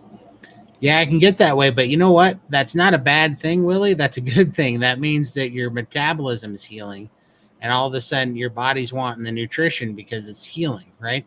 So that happens quite a lot, where our body doesn't know what to do with all this nutrition, but as your metabolism heals and as your metabolic system heals and as your mitochondria heals, it goes, oh, we could start repairing some tissue. So now it wants these building blocks. So it doesn't want you to fast. That's why SBG has a priming protocol, and then they go into fasting, because priming literally is giving your body all the nourishment that it needs. The fact of the matter is we were all over 700 pounds here, and we were all malnourished. That's one thing we all had in common.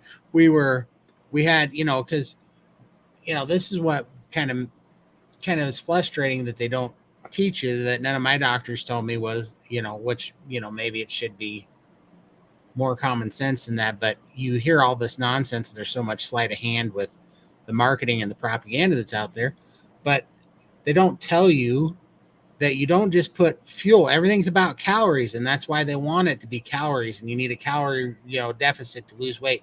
Calories in, calories out, the calorie thermodynamic hypothesis, It's bullshit, because you don't just eat calories, you eat building blocks and nourishment. Your body needs other things than fuel. We're not just eating fuel. We're putting all the building materials and supplies for the foundation and the structure and the fabric of all of our cells, and all that, that our cells need to be healthy and to form. And our cells aren't, they're not, they require nutrients to repair themselves all the time. The body has to repair itself all the time. And we get malnourished. And we sit here and we eat all these highly addictive, empty carbohydrate calories, stocking up all this fuel, when the entire time it was either we were doing that because it was a dopamine fix, our hormones were screwed up, we were just trying to self-medicate this hormone freak out and depression and anxiety with dopamine fixes, and our body was always hungry, and leptin sensitivity, which is our satiety hormone, is shut off because our body was malnourished for building blocks the whole time, And so priming is about putting all those building blocks in there until you fill this terrible deficit that you have. And when you're doing that, your appetite's going to increase, and fasting's not going to be very easy. And so that's why you had an easy breezy time at 72 hours. Well, that's because your metabolism wasn't running very good.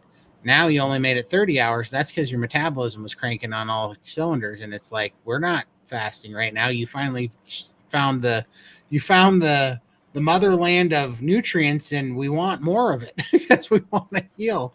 So keep eating it, And so that's actually a really good sign, Willie.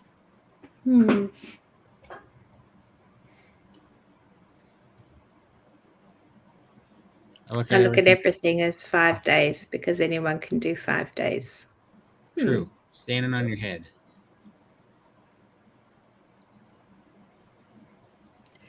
Reminding myself I'm healing an incurable autoimmune disease. Yeah. That's incredible. So true. I mean, that's what's funny. I think we're going to redefine what's incurable, right? I mean, so many some of the stuff that things we've seen change for all these people. Yeah. Amazing. Just by what you're eating. For sure. My key to being consistent is satiation and zero pain. And my emphysema is healing. I can actually sprint now. I live at 600 feet above sea level. Wow. That's awesome. Look, they're great goals to have, aren't they?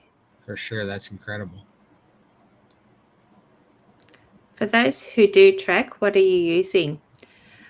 I've used my Fitness Pal a few times back at the start, like when I was doing keto, and occasionally I do pop, what I'm eating in there, but just to see what's going on. So my Fitness Pal, I've used a few times, just the free version. I don't pay for anything. So I use the Lose It app. It looks like an orange scale. It's called Lose It. It's just the simplest one that I've found, and it's free. So I just use that one. So mental clarity and zero depression. Fantastic. 100%. That's big. 100%, right?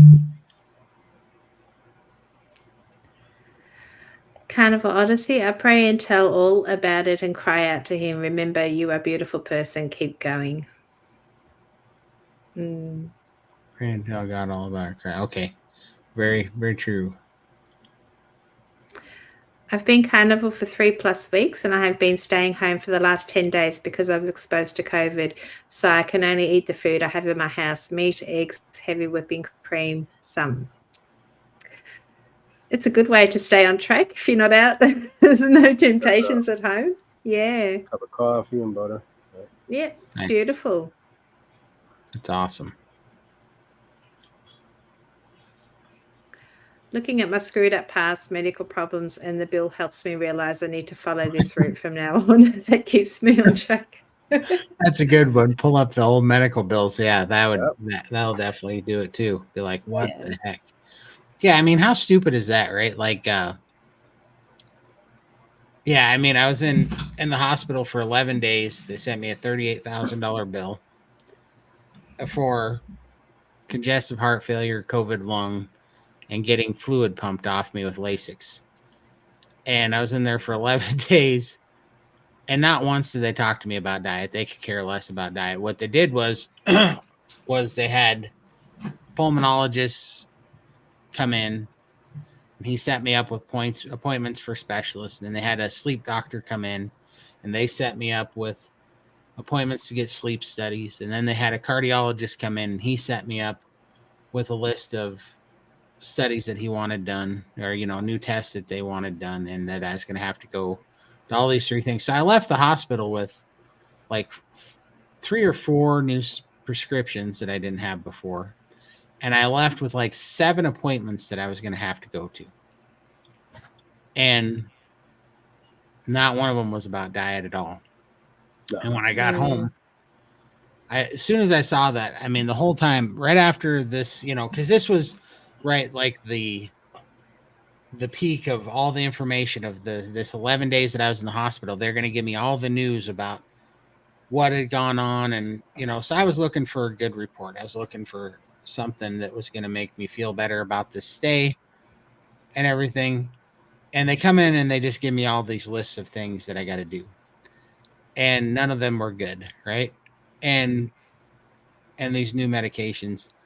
And then all I could think about was my dad and my brother, and that they did all this stuff. And they're both dead. They both died 11 days apart from each other. And I just kept thinking about how they all followed the same path. They all took the medication. They all went to the appointments. They listened to the professionals, and then they both died. And they got sicker and sicker and sicker until they died. And I just was looking at that pile of shit. And when I got home, I had this whole bag of stuff. And my sister came in just like I'd seen her do with my dad, just like I'd seen her do with my brother. And she was writing down all my appointments, because this was my new life now, was taking these medications, and, some of them in the morning, some of them at night, some of them with food. When I had to do a phone call with a doctor or a nurse to check in, when I was going to have to go to see a new specialist, and all this stuff. Same crap that I'd seen so many times with my brother and dad. And she put it all together, and she left me this thing as I was sitting there on an oxygen machine in my house, and I had all this medication, and I took it all and I threw it in the garbage. I'm like, I'm not going to one of these appointments. I'm not taking one of these pills. I'm either going to, I said, I'm praying, I'm giving this to God, and I'm either going to die on my own terms, or I'm going to live. But it's not going to have anything to do with this system anymore, because I watched the system kill my brother and my dad, and I know it's bullshit. I know it's bullshit. And so I'm not doing one of these damn things. I'm not going to accept the sickness. I'm not going to accept that this is my new life and just deal with it and get into this system. I'm not doing it. And that was when things really turned around. So but yeah, the only thing left of that whole thing is I'm still paying on that $38,000 bill. So I definitely feel for you there. I know that feeling. Hey, hi, Big Dog. I ate brisket for 4 days. It was great. Yeah. That's awesome. I can't tell you how bad my stomach is rumbling right now, because my brisket just hit a temperature that's making it smell like delicious brisket all through the house right now. And I just, all I've had in 7 days is I broke my fast with 1 cold meat stick.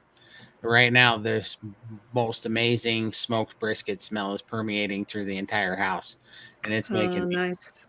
It's making my brain freak out. It's pretty funny. Heavy whipping cream and 1 cup of coffee and butter, and I attend as many of the steak and butter gang meetings that I can. Excellent. Yeah. That is awesome. Very, very good way to stay on track. I just signed up for Steak and Butter Gang and looking forward to all the good info.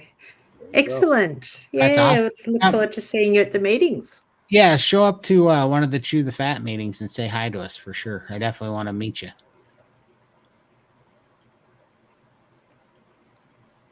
I have spinal muscular atrophy. I'm missing the SMN1 gene and told I can't build muscle. I'm really putting Carnivore to the test. Yeah, well, you have to be the first out there to give these things a try, and hopefully, pass the message on and have some great news to shine. But absolutely, hopefully it works for you. Yeah, that'll be awesome for sure. Yeah, I'm glad that you're sharing a journey. That's awesome as well. Hopefully, other people can find it. Yeah, for sure. This is basic. I quit eating by the clock. If it's 18 hours until I eat, that's just the way it is. Yeah, it's a good way to be when you're not sort of clock watching all the time, wondering when the next meal is coming. You just eat when you get that tummy rumble and it's telling you it's time to eat. Yeah. Love it. That's what I do. Yep. It's Hmm. freeing. It is. Let's see. Never too many questions, Pam. Keep them coming. How do I figure out how much protein I need daily? I'm starting week 3 again for the umpteenth time. So it's kind of the rule of thumb is 1 gram of protein per pound of lean body mass. So you have to just figure out what you think your lean body mass is.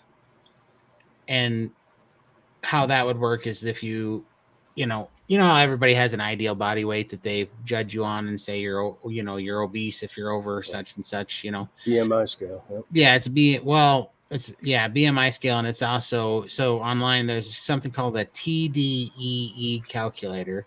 If you go on there and just type in TDEE calculator, it'll ask you some questions. It'll ask you how old you are, what your sex is, what your age is, what your height is, what your weight is, and then it'll tell you basically what your ideal body weight is.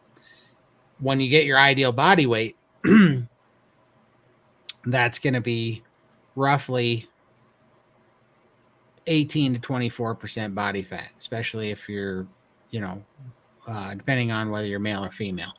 But you can figure it out at 20% body fat. So just to make the math easy, let's say that it told you that your ideal body weight was 200 pounds, and that's at 20% body fat.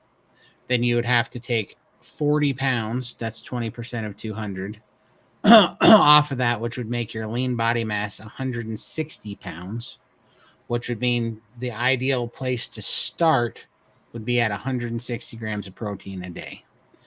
And from there, you can adjust it. You can adjust it down a little bit if you are very, very sedentary, or if you're very active, you can adjust it up. But generally, 1 gram of protein per pound of lean body mass is a good spot. Is a good spot to start. So, you guys have anything? I just did it for me. Okay, it's telling me I need 4,000 calories a day. Right. To maintain, and I need 401 protein, 401 grams of protein, and it wants me to eat 200 carbs a day. Yeah, that's because of your size. But what does it say your ideal body weight is? 158 to 171 pounds. No. Right, which is a lie because we've been so big for so long. No way. No, not a chance. I'd be a string bean. Right. But one thing that these calculators actually do okay, the reason why I said do again, I got to stop saying that. But one of the things that they get right is that the reason why they're adding so much on there is because, and this is why it's so stupid. The thermodynamic hypothesis is such a stupid thing because even these calculators know that if you cut your calories too much, you're going to go into a stall and your body's not going to give up any weight because it's going to stress it out and it's going to tank your metabolism. And so this is why the thermodynamic hypothesis is stupid, is because they want you to believe that there's this static number of calories that your body needs as an expenditure. And there's this static number that you can put in. And if you have a deficit between those two things, then your body mass is going to come down because that energy equals mass. It doesn't equal mass, but also there's another equation in the middle that they pretend like it's not there, and that's the fact that your body has a metabolism, and your metabolism will adjust based off of the available fuel in your food environment. So how can they tell you what a deficit is going to do if your body can, for any reason whatsoever, because you didn't get sleep, because you were stressed out, because you yelled at the dog, I don't know, for any reason whatsoever, because it's cold outside, because you got a cold, any reason. There's so many factors, right? Yeah, any reason whatsoever, it can just shut down and say, hey, guess what? We're not losing weight. This is why the priming protocol at SBG is so good, because it's all about healing your body and putting it in a safe, comfortable position of nourishment. And when your body gets there, then it feels safe to let go of the fat. when you stress your body out, it holds on to it because it's like, oh, something's wrong. We're going through a famine. We're going through an outage, and it just slows your metabolism down, so you have no energy and you have terrible brain fog, and you don't lose the weight anymore. So that's what's so crazy about it. So one thing that even these TDE calculators are built for calorie deficits, but the reality of them are that even those try to only create like a 500 calorie deficit a day, because they know if they go any crazier than that, you're just going to stall out and tank your metabolism, if they go crazy. So it's pretty funny that they even know that. I mean, they contradict their own hypothesis. It's pretty funny, but that is how you do that. For your protein, it's 1 gram per lean body mass of protein. It's still, I think, try to keep it simple. So all the math that confuses me. If I need to deal with it, then if I get to that stage ever, I just say I might reach out to Coach Emily and say, hey, can you help me? I need it in a store, whatever. Can you help me out? Work out my figures for me, but I can't get my head around all that stuff. Right. I'll just hassle you, Todd. No worries. That's the part that I like, so I'm happy to do it.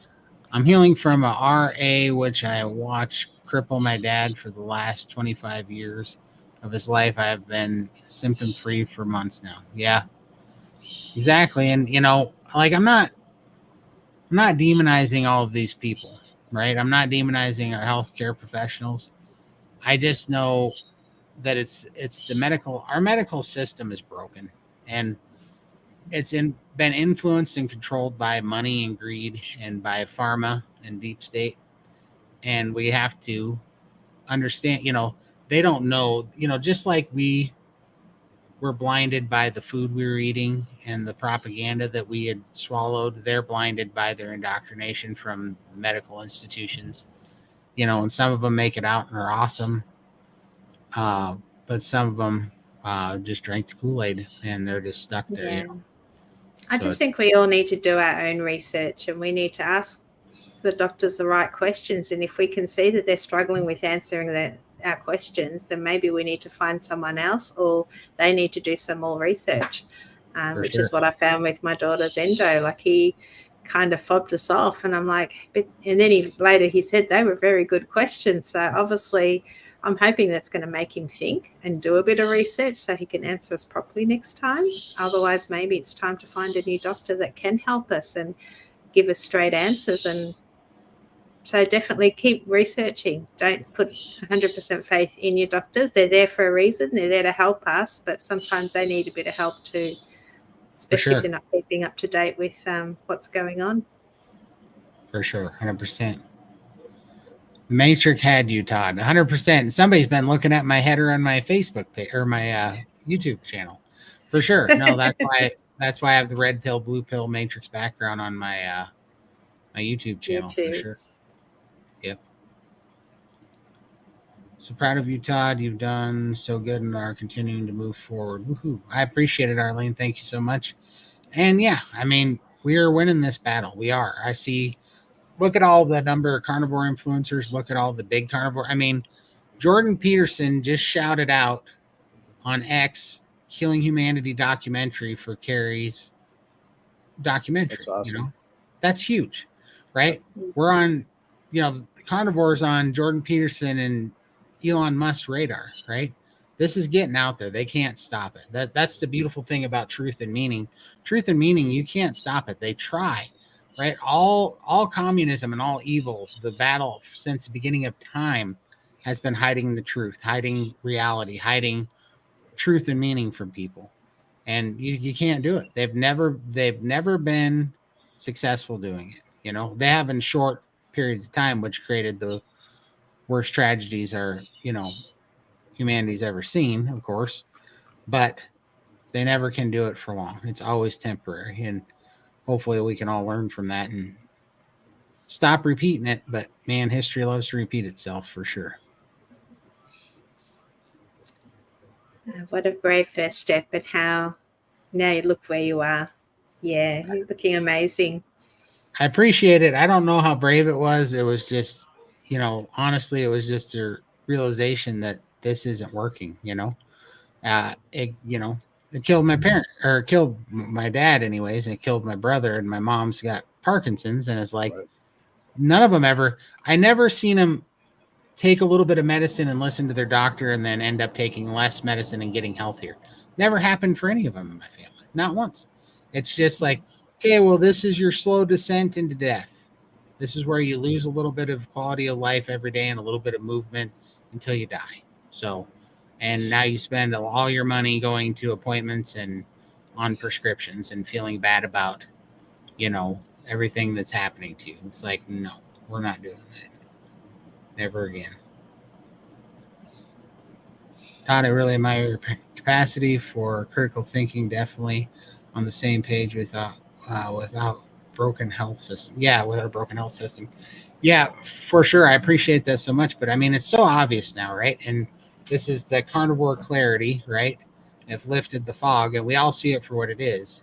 That's why I really do think we're all in the matrix. And when you unplug and you sit back and you go, oh, this is what they're doing to us, and this is what's broken. And that's why it's hard to not get mad at people sometimes, but also we have to remember that they're in the same matrix what we were all in. They're blind to it just like we were, for a lot of reasons, And I mean, that's why I do love the Matrix, because it was just like Cyrus wanting to go back into the Matrix because ignorance is bliss, right? Some people know that they might be in the Matrix, but man, it's comfortable for them, right? Because they like believing the lie. A lot of the reason that I stayed in the Matrix so long was because I like believing that there was a magic pill that was going to let me eat bad food and get away with it, And so doctors are not immune to that. There's doctors and nurses and medical professionals that want to stay in the Matrix because it's comfortable. They get to live this life and make this money, and they, to get to unplug, they'd have to say, well, I have to redo my entire career and all the college that I went through, and to get indoctrinated. Learn everything again. Yeah.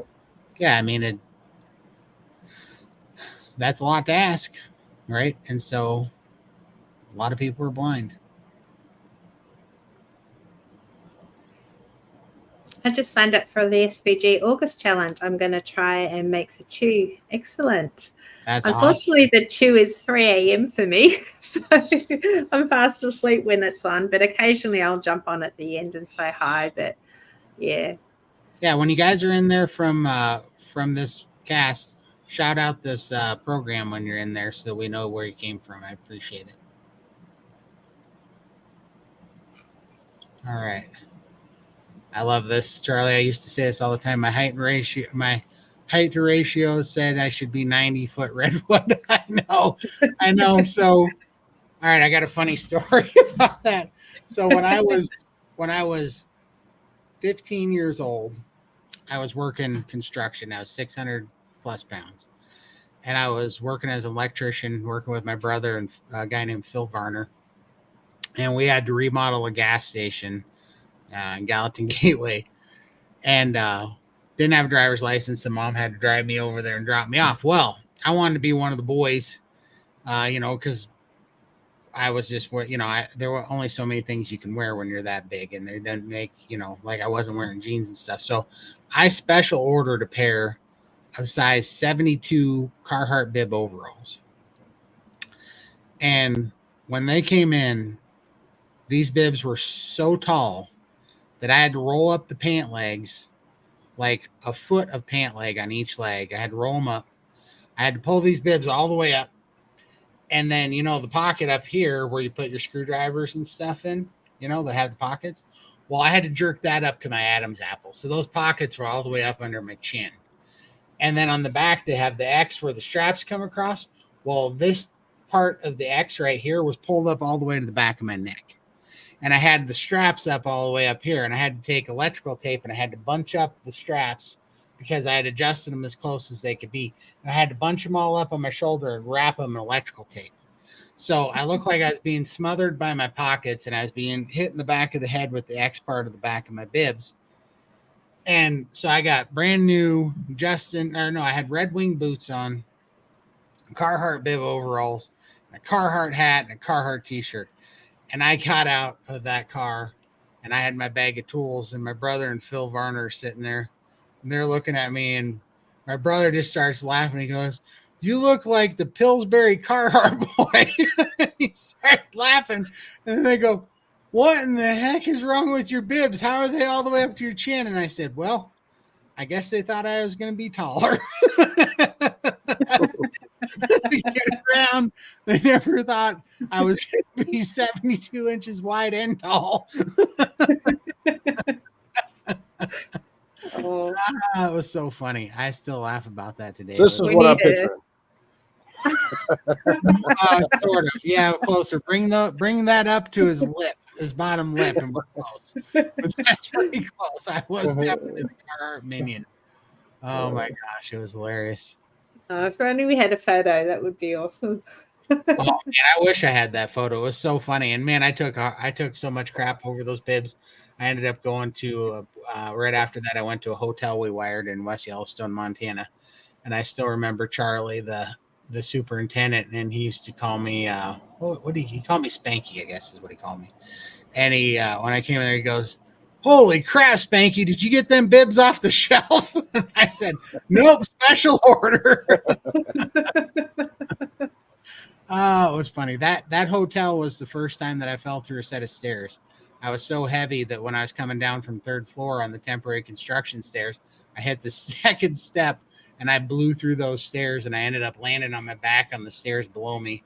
Oh, it was such a nightmare. Oh, I was banged up pretty good, but it was hilarious because I ruined my bibs. I ruined my bibs on those stairs because I ripped the crotch right out of them.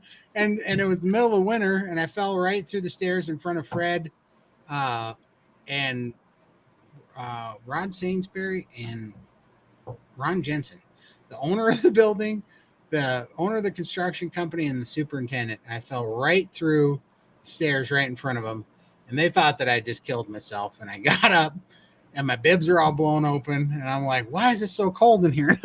That's because I'm ripped wide open. I had to run home. And my leg was black from the knee to the ankle, and I had to wrap it up and get it. Luckily, I'd bought 2 pair of bibs by that point because I needed a change. And I changed into my new bibs, and I came in there limping. And when I came in there, they had all the stairs being changed out to more structurally sound stairs because I mean, it was the funniest thing. I was laughing so hard. John says the thermodynamic makes no sense when doing carnivore. I can eat 6,000 plus calories of meat and fats and gain 0 weight and maintain all. Yeah, exactly. 100%. 100%. Let's see here. Where are we at? Carney Vlog. My heroes keep fighting the good fight. Love you guys. Appreciate it, man. I love you. Hey. How you doing, Carney? Shout out to Carney's channel.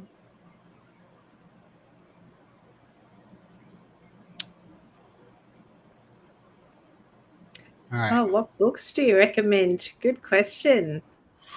Whew. All right, you go first because I have to think about this one for a while.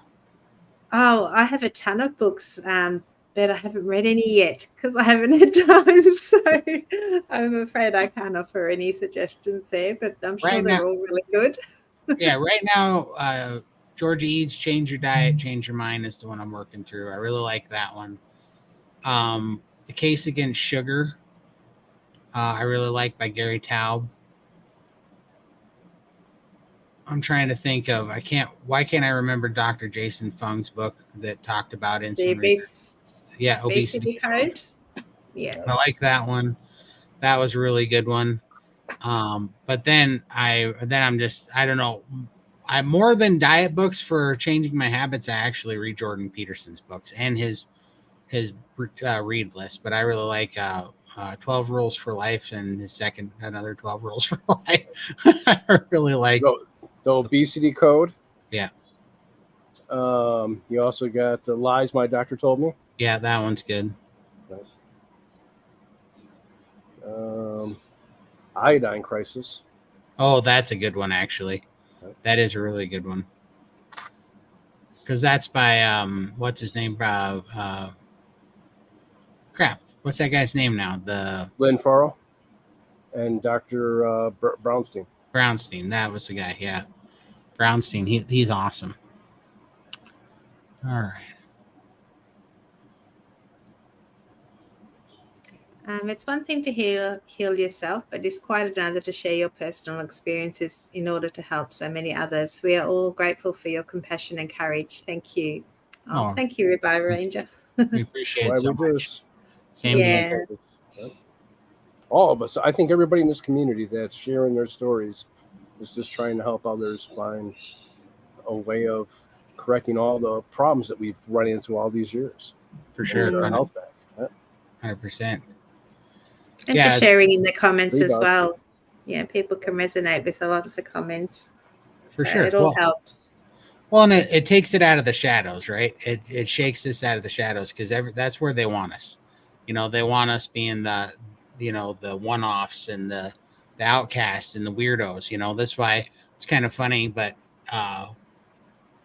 it came up today in Chew the Fat and SBG about it's not normal to eat food and then smell like you passed a dead animal in the bathroom, and it's right. And I laughed about that, but I made a short just a while back on my Instagram and on YouTube about Taco Bell. How crazy is it that they'll go, it's so weird you carnivores only poop once or twice a week? And it's like, no, you know what's weird is that you guys actually coined the phrase Taco Bell squirts because you're so used to going to places to get sick. Like, you're going to get sick. You're going to have to run to the bathroom. And you think that that's normal, that you're going to go ahead and go make yourself sick. And then you're going to shoot out $15 worth of Taco Bell, Right. Hopefully in the bathroom before you get home and not in your car. And it's just not Taco Bell either. We got what's called White Castles here. Yeah. And that does the same exact thing to you. Well, there's so many of them that do it. And there's more and more every day because food is becoming less and less food and more poison. But I'm just saying that there's an exponential, examples of all these places that people know, not places and foods that they're going to eat. Man, if I eat that ice cream, I'm going to crap my pants, but it's so good. It's worth it. Man, if I, eat, tomato sauce, I'm going to have heartburn, puke up acid tonight, but man, it's so worth it. Like, people do this stuff all the time. They make excuses. Everybody talks about it. They're like, their cabinets are full of Tums because they fully and intently plan on eating food that's going to make them sick immediately. And they know exactly what's doing it, but that's normal. But boy, if you eat food that your body absorbs so cleanly and so well that you only have to go to the bathroom twice a week and it doesn't smell like a toxic waste dump just exploded in your bathroom, well, you're weird. It's like, wow, how did that? I forget that picture, but it shows like 10 people in a pool in a circle, and there's one guy in the middle, and all the 10 people around him have peed in the pool, and there's yellow water coming to him. And there's one guy in the middle that didn't pee the pool, and it's clean water, and they're all pointing at him laughing. That's what it feels like now, right?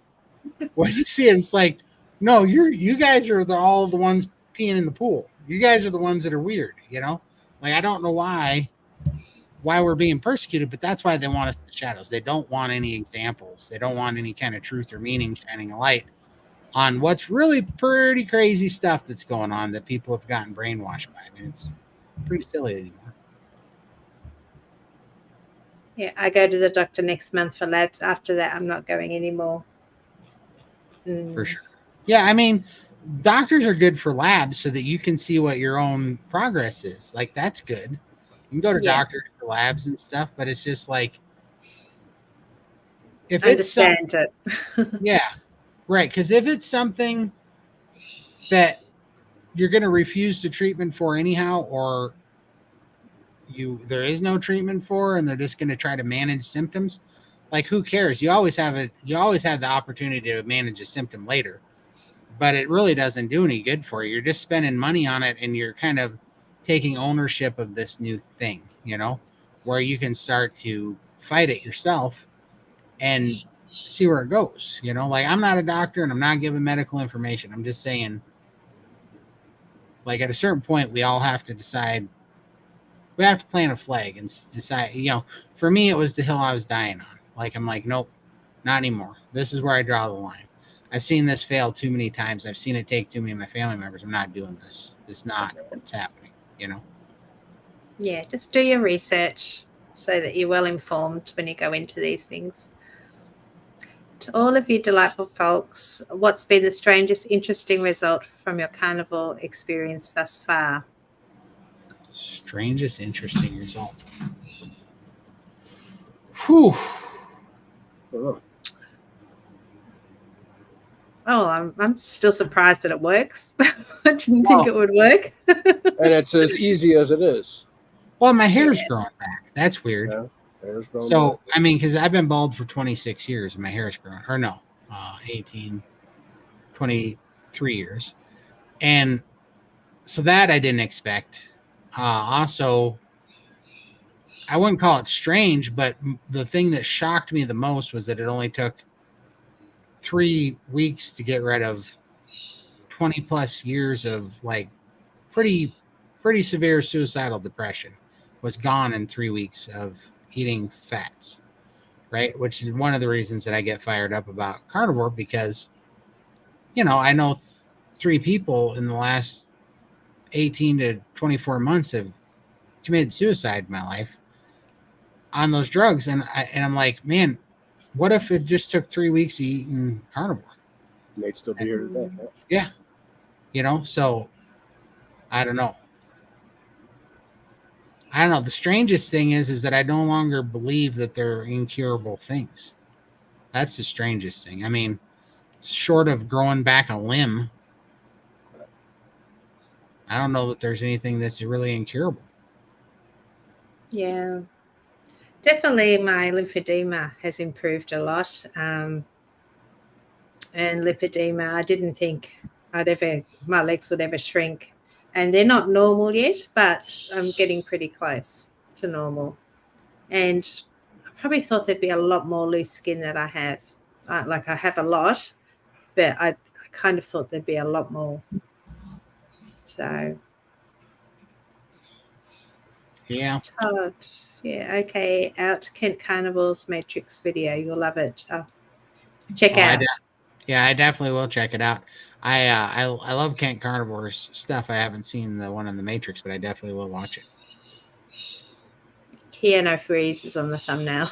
Sure. Can't miss it. Jordan Peterson. Yeah, he should try carnivore for his back pain. I saw that and it was awesome. I'm like, yeah. And what's going to happen if somebody like Elon Musk finds out that carnivore heals his back pain? And you know what is going to happen is he might try it for back pain, but it's going to heal a whole bunch of other stuff. He's going to feel fantastic. He's going to red pill him. He's going to go down the rabbit hole. And then the richest man on the planet, or second richest, whatever he is now, him and Bezos is always going back and forth. But so the people that you know of. What's that? Yeah, well, exactly. Okay. For sure.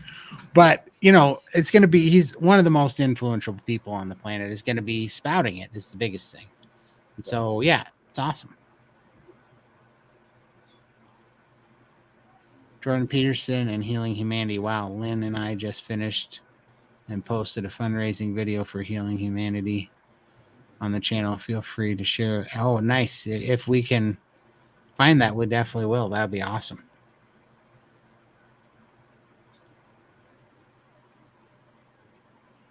It's huge. It's really huge.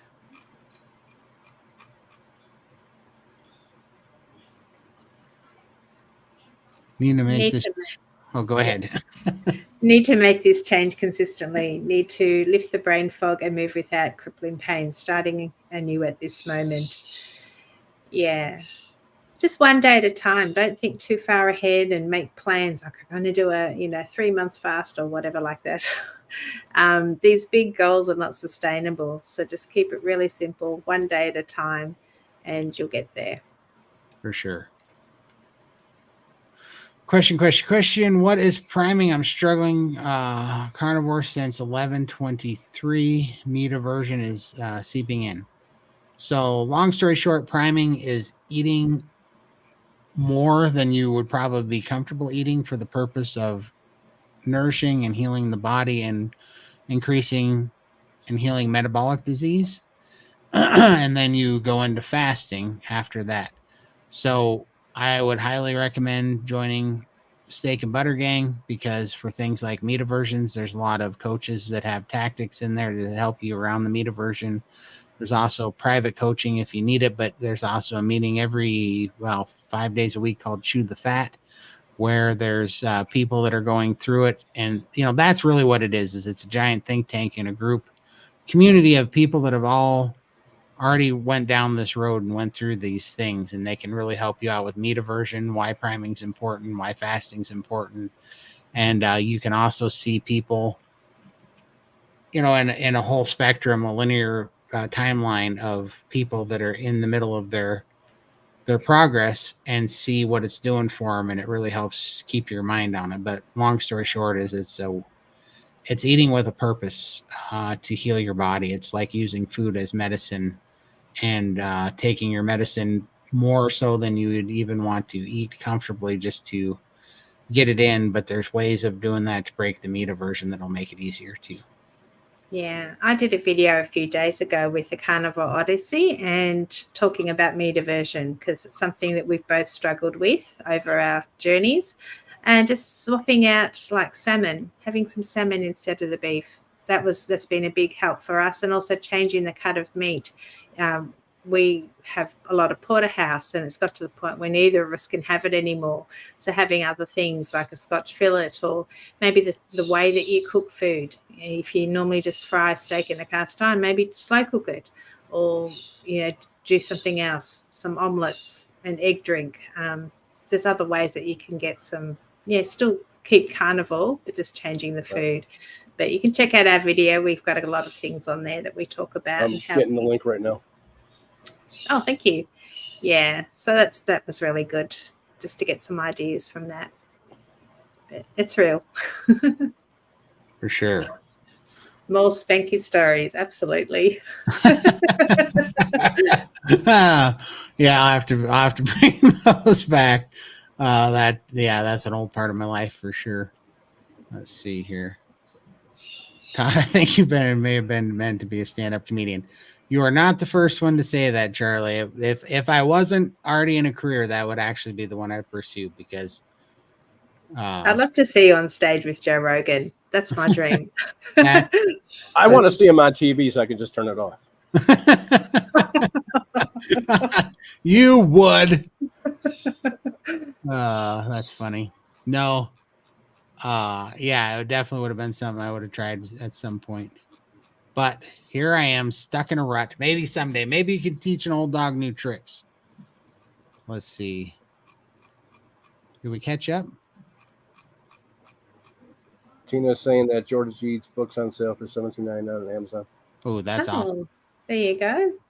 That's a good deal. I have about 157,000 of those. What is that called? Audible credits on Amazon. So I never have to purchase a book again, because I left that thing running and didn't get books for like a year and a half. And so I have an untold amount of credits. It's ridiculous. That's something I should consider is Audible books, because I just don't have time to sit down and read, but I could listen in the car, or, listen to audio stuff. I might have to look into that. Sheila's cover. A couple of years ago, I'm fighting, needing to go back, holding water, moving with pain, out of breath. Yeah. So at the end of my rope, absolutely. You're gonna. Are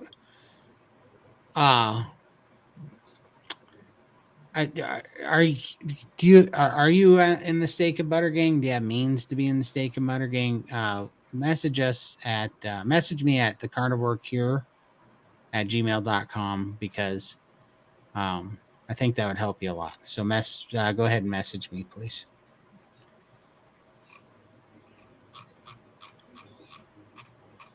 All right.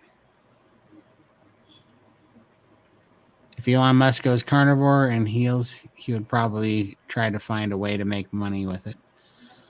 No, that's fine. I don't care if he makes money with it. I have no problem with making money on things that work.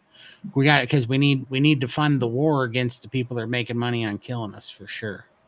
So yeah, I hope he does make money with it. Oh. All right.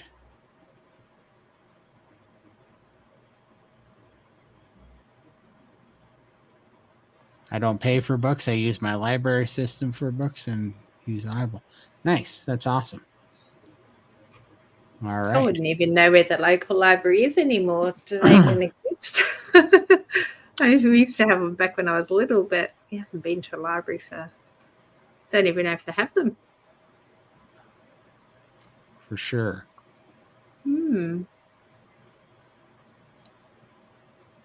Let's see. Did I miss anything? I think you're all caught up, Todd. All right.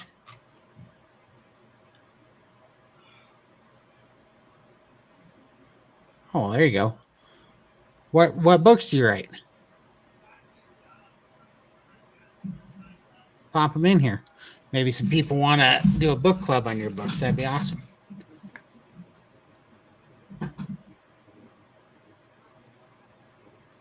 Let's see. We have a huge library system with almost 30 branches. Oh, that's awesome. We have one library, and it's where all of our homeless people go. It's cold there. And they have free coffee and Wi-Fi. So, all right. Oh, Oh, interesting. that sounds interesting. We'll have to look that up. It'd be neat to read. I'll have to check it out. Oh, he's got more. Ghostly Tales from the Southern Land, Haunted Place of the Old South. Oh, that's cool. Very interesting. And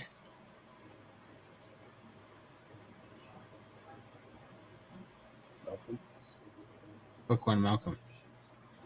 Wow. Posting around. W.D. Smith. That's awesome. Wow. We'll have to check it out. Someone famous online. Yay. Oh, man. I can't believe how good this brisket's smelling right now. It's making my stomach growl, but it's only... What's your temperature at? Yeah. It's still not there. Let me look at it. It is only at... I got 4 more degrees before I can wrap it. It's at 161 degrees. I need it at 106. Well, really, I could do it in 2 more degrees. Somewhere between 163 and 165 degrees, I'm going to wrap it. But I got to get it to 195 degrees before I can pull it. It'll be done probably 10 or 11 o'clock. And I can pull it and let it rest. But it smells so good right now. Oh, my gosh. It's crazy in here. All right. Great. Well, thanks for sharing. And Vampire Story set in 19. Oh, that'd be fun. Oh, And I like vampire stories. Michael's backyard. Chicago. I have a new non-scale victory today. My spider veins are going away, and I have a side-by-side picture, one from 2 years ago and one from today. It's pretty noticeable. That's awesome. Oh, that's great to hear. Yeah. Spider veins are a big thing too for those to go away. Appreciate you, Ribeye Ranger. We'll see you guys next time. Thanks for stopping in. Everybody go check out Ribeye Ranger and Lynn Tucker Carnivore.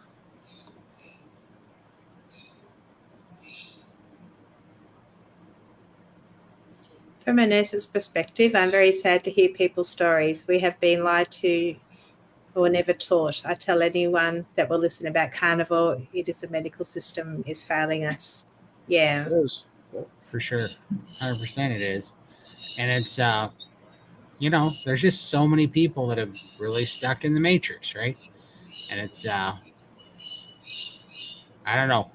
They're waking up, though. That's the good news. I feel like we're winning this battle. I really do. Because, lies are being exposed and everybody sees it now. I mean, on every spectrum right now. It's pretty incredible. But be a hard job to be a nurse as well, to see all of this, and know that Carnivore could definitely improve a lot of people's symptoms, and they just don't want to hear about it. It's very sad.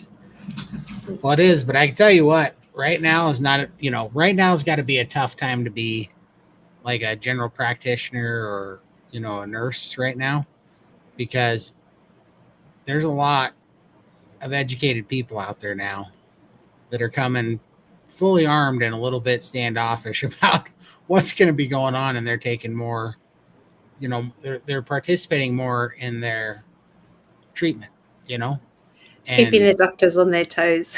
they are. That's what I did anyway. Yeah, I don't think the quick fix script bullcrap is going very well, I would imagine, anymore, for sure. They're still here. I had to beat my husband at Scrabble. No worries. Congratulations. Well, it's your husband. That I'm just saying from a man's point of view, that should have been easy. Oh, you need to play Scrabble with Scott. He's not very good. Yeah, that's what I'm saying. Yeah. That's what I'm saying. I haven't seen a guy that's very good at Scrabble. So yeah. I'm a nurse. It's sad that my whole career was a lie. Yeah. Right. I feel you. And they should be. We have to advocate for ourselves 100%. Yeah.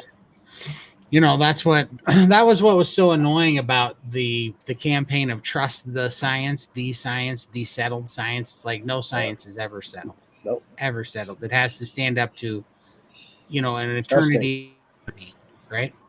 Yep. And so as soon as it becomes the science, it becomes the propaganda, Yep. and the propaganda of the science during, the vid there was to don't ask questions, don't ask questions. Don't hear all the opinions. Don't hear all the experts. You're too dumb to know who's lying to you and who's not. So let us do it for you so that we make sure we give you the correct information.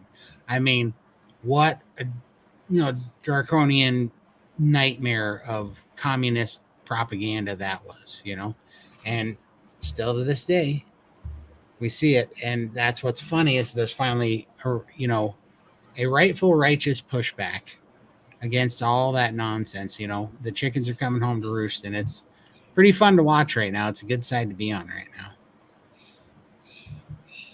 Gotta go. Great listening, y'all. Thank you guys. See you next time. Appreciate you coming. Good night. Michael's got a fan. Michael's looking good. Well, they all are. How much has he lost so far? I'm actually up 46 pounds. So well, not total, but yeah. But no, yeah. Right. Well, yeah, from where I was at 504, and now I'm up to 546. So right. Yeah, he's struggling with his lymphedema at the moment. So right. Yeah, he's having. Well, I really do think we were talking because he's got breakout spots on his arms, which sounds like oxalate dumping. Yeah, oxalate. Yeah. And oxalate dumping for me caused inflammation. Inflammation, when anybody that doesn't know, when you have severe lymphedema and edema, you get a bunch of stretched out skin that's just like a camel's hump of reserve for fluid. And if you get inflamed, man, it'll just fill up with fluid, and it's so hard to get it off there.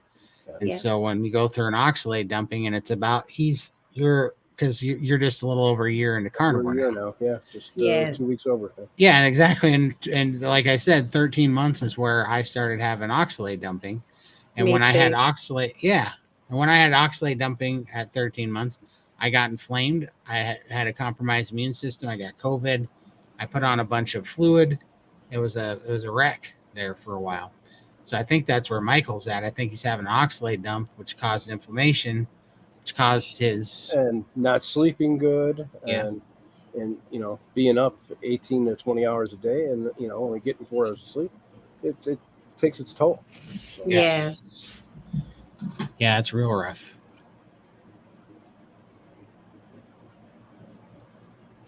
I have to go to hospital to have my AF fixed, hoping Carnivore will fix it. But if not, I'm planning on taking a lot of sardines with me.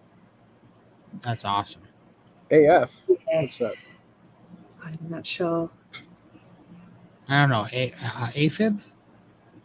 Oh, maybe. I'm not sure. Sardines is easy. You can obviously take them out anywhere. Yeah. I had oxalate dumping last year, about 1.5 years into keto. It was rough. Took a few months. Yeah. 100%. It is a rough go of it. Tail. Okay. Oh.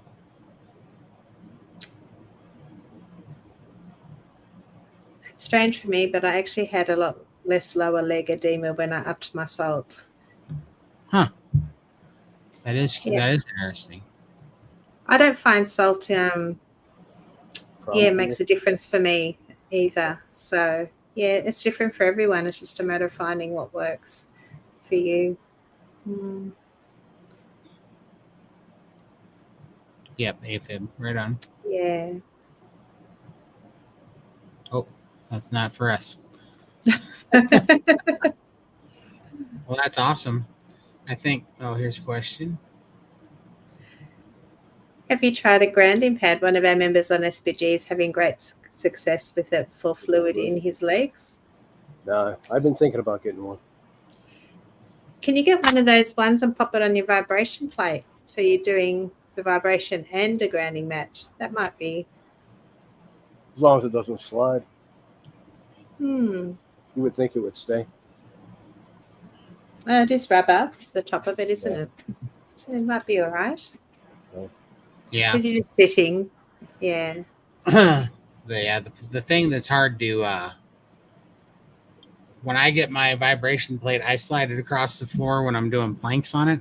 So annoying, because when you're doing planks, you're kind of putting pressure out, some tension between your arms and your toes, and then I end up walking my vibration plate around my room. It's really annoying.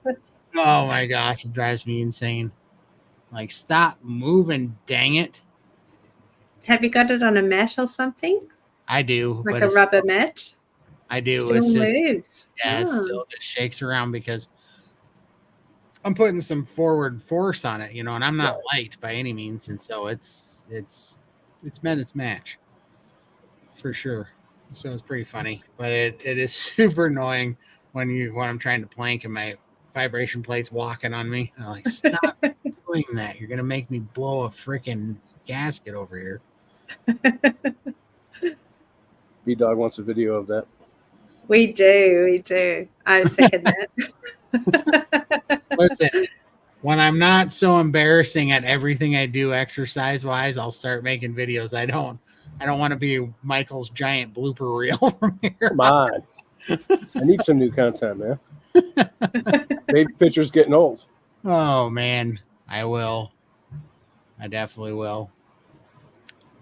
Oh, let's see. I was wondering the same thing, Lindy. Can I put a grounding? Yeah, for sure.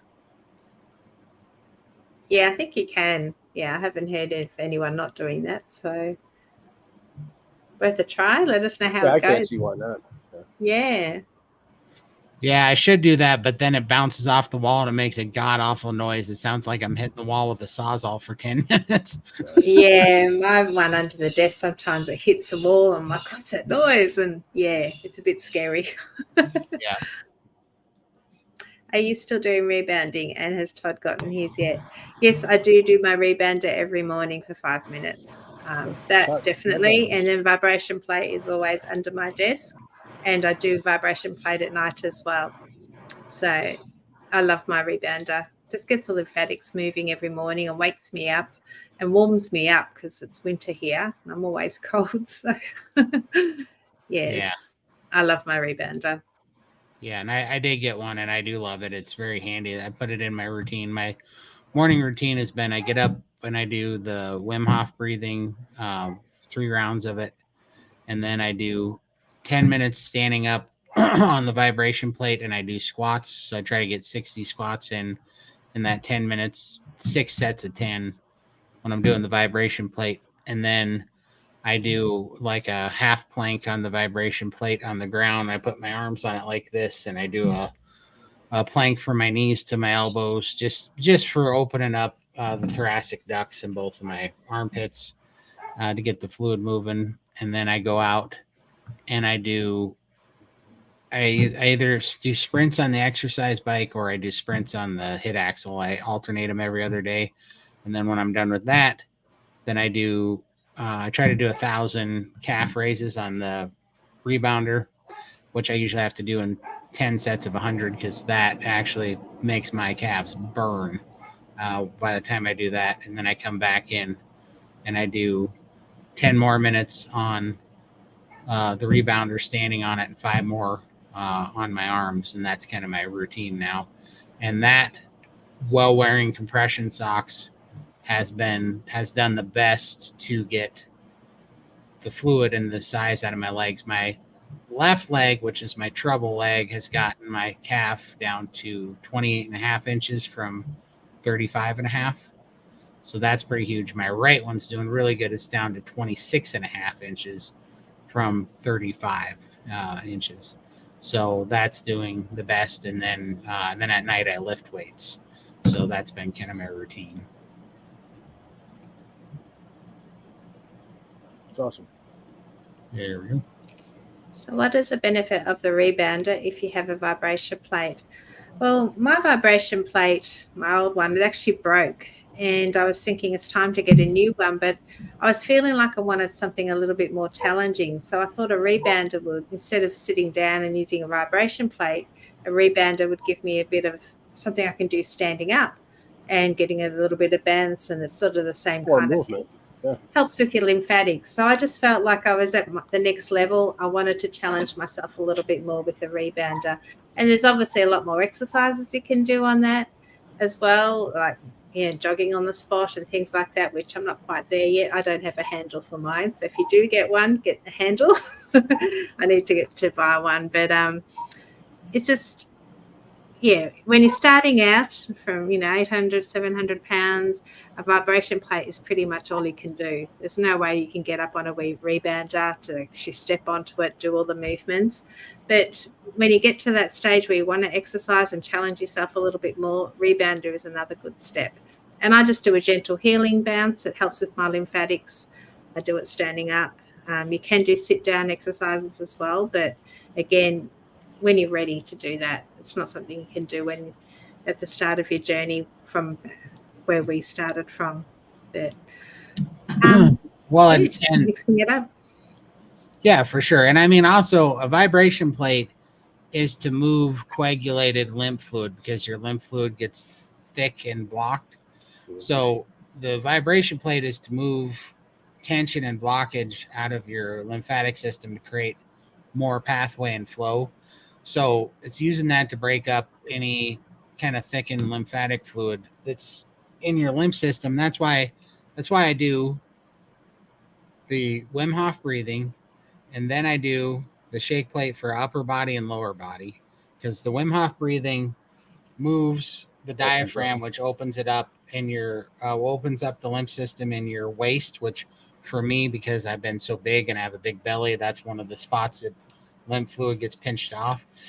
So by moving that around, it creates space in your diaphragm and down low in your waist. And then when I do it on the legs there, it opens up the lymph system in the legs. And then when I do it up here on the arms, it opens up the thoracic ducts. All the lymph fluid from the very bottom of your feet have to come all the way up here to your shoulders. And that's where the lymph fluid comes out of your lymphatic system and goes through your thoracic ducts, especially the one in the left shoulder does the brunt of the work. So that's why I open that up. But then once I do that, then I try to warm everything up by doing my sprints, and sprints create lactic acid in the legs. That's why I do the sprints. But then I go to the rebounder because your calf muscles are the heartbeat for your lymphatic system. It is the pump that pumps your lymphatic system. So that's why I do that last, is because I can do a kind of a double whammy by doing the rebounder last to pump the lymphatic system now that I got everything open, but it also pumps out some of the lactic acid out of my legs from doing all those sprints. So I kind of did that in a design that I wanted to try to get the most out of it. And then just to make sure that everything was open and get the most out of it, and also to shake some of that lactic acid out of there, I go back to the shake plate to shake up some more of that lactic acid. But what's crazy and why I know that it works is because when I'm on that rebounder, after 15 minutes, I have to pee. I'm like, okay, some stuff's moving. So I'll go take a pee. And then by the time I'm about 600 into my calf raises on the rebounder, I have to go take another pee. So it's moved the fluid. It really does move the fluid. And it gets it gets it off. And then if you can hold some tension on so that it can't just easily come back in through the night. So the only time I take my socks off is actually at night because my socks are pretty tight and they're not supposed to be super tight, but I got the biggest ones. I got 8Xs from Beltwell, and they're still too tight. So I take them off at night so that when my feet are raised on my bed, I have it over my heart, my feet, then that fluid can come off. And that's been the best pattern I've had so far of doing that. And it gets quite a bit of pump in there. And if you can do that, but then also first thing, put those socks back on so that it can't just fill back up there, it gives things time to heal, instead of always just being under that pressure. And it works pretty good. I love your routine. It's good. It's working for now, for sure. And it's done the most. I mean, my right leg is starting to resemble a normal human being's limb. So it's starting to come back. Before I was looking a little troll-like. Let's see. Did I miss any questions?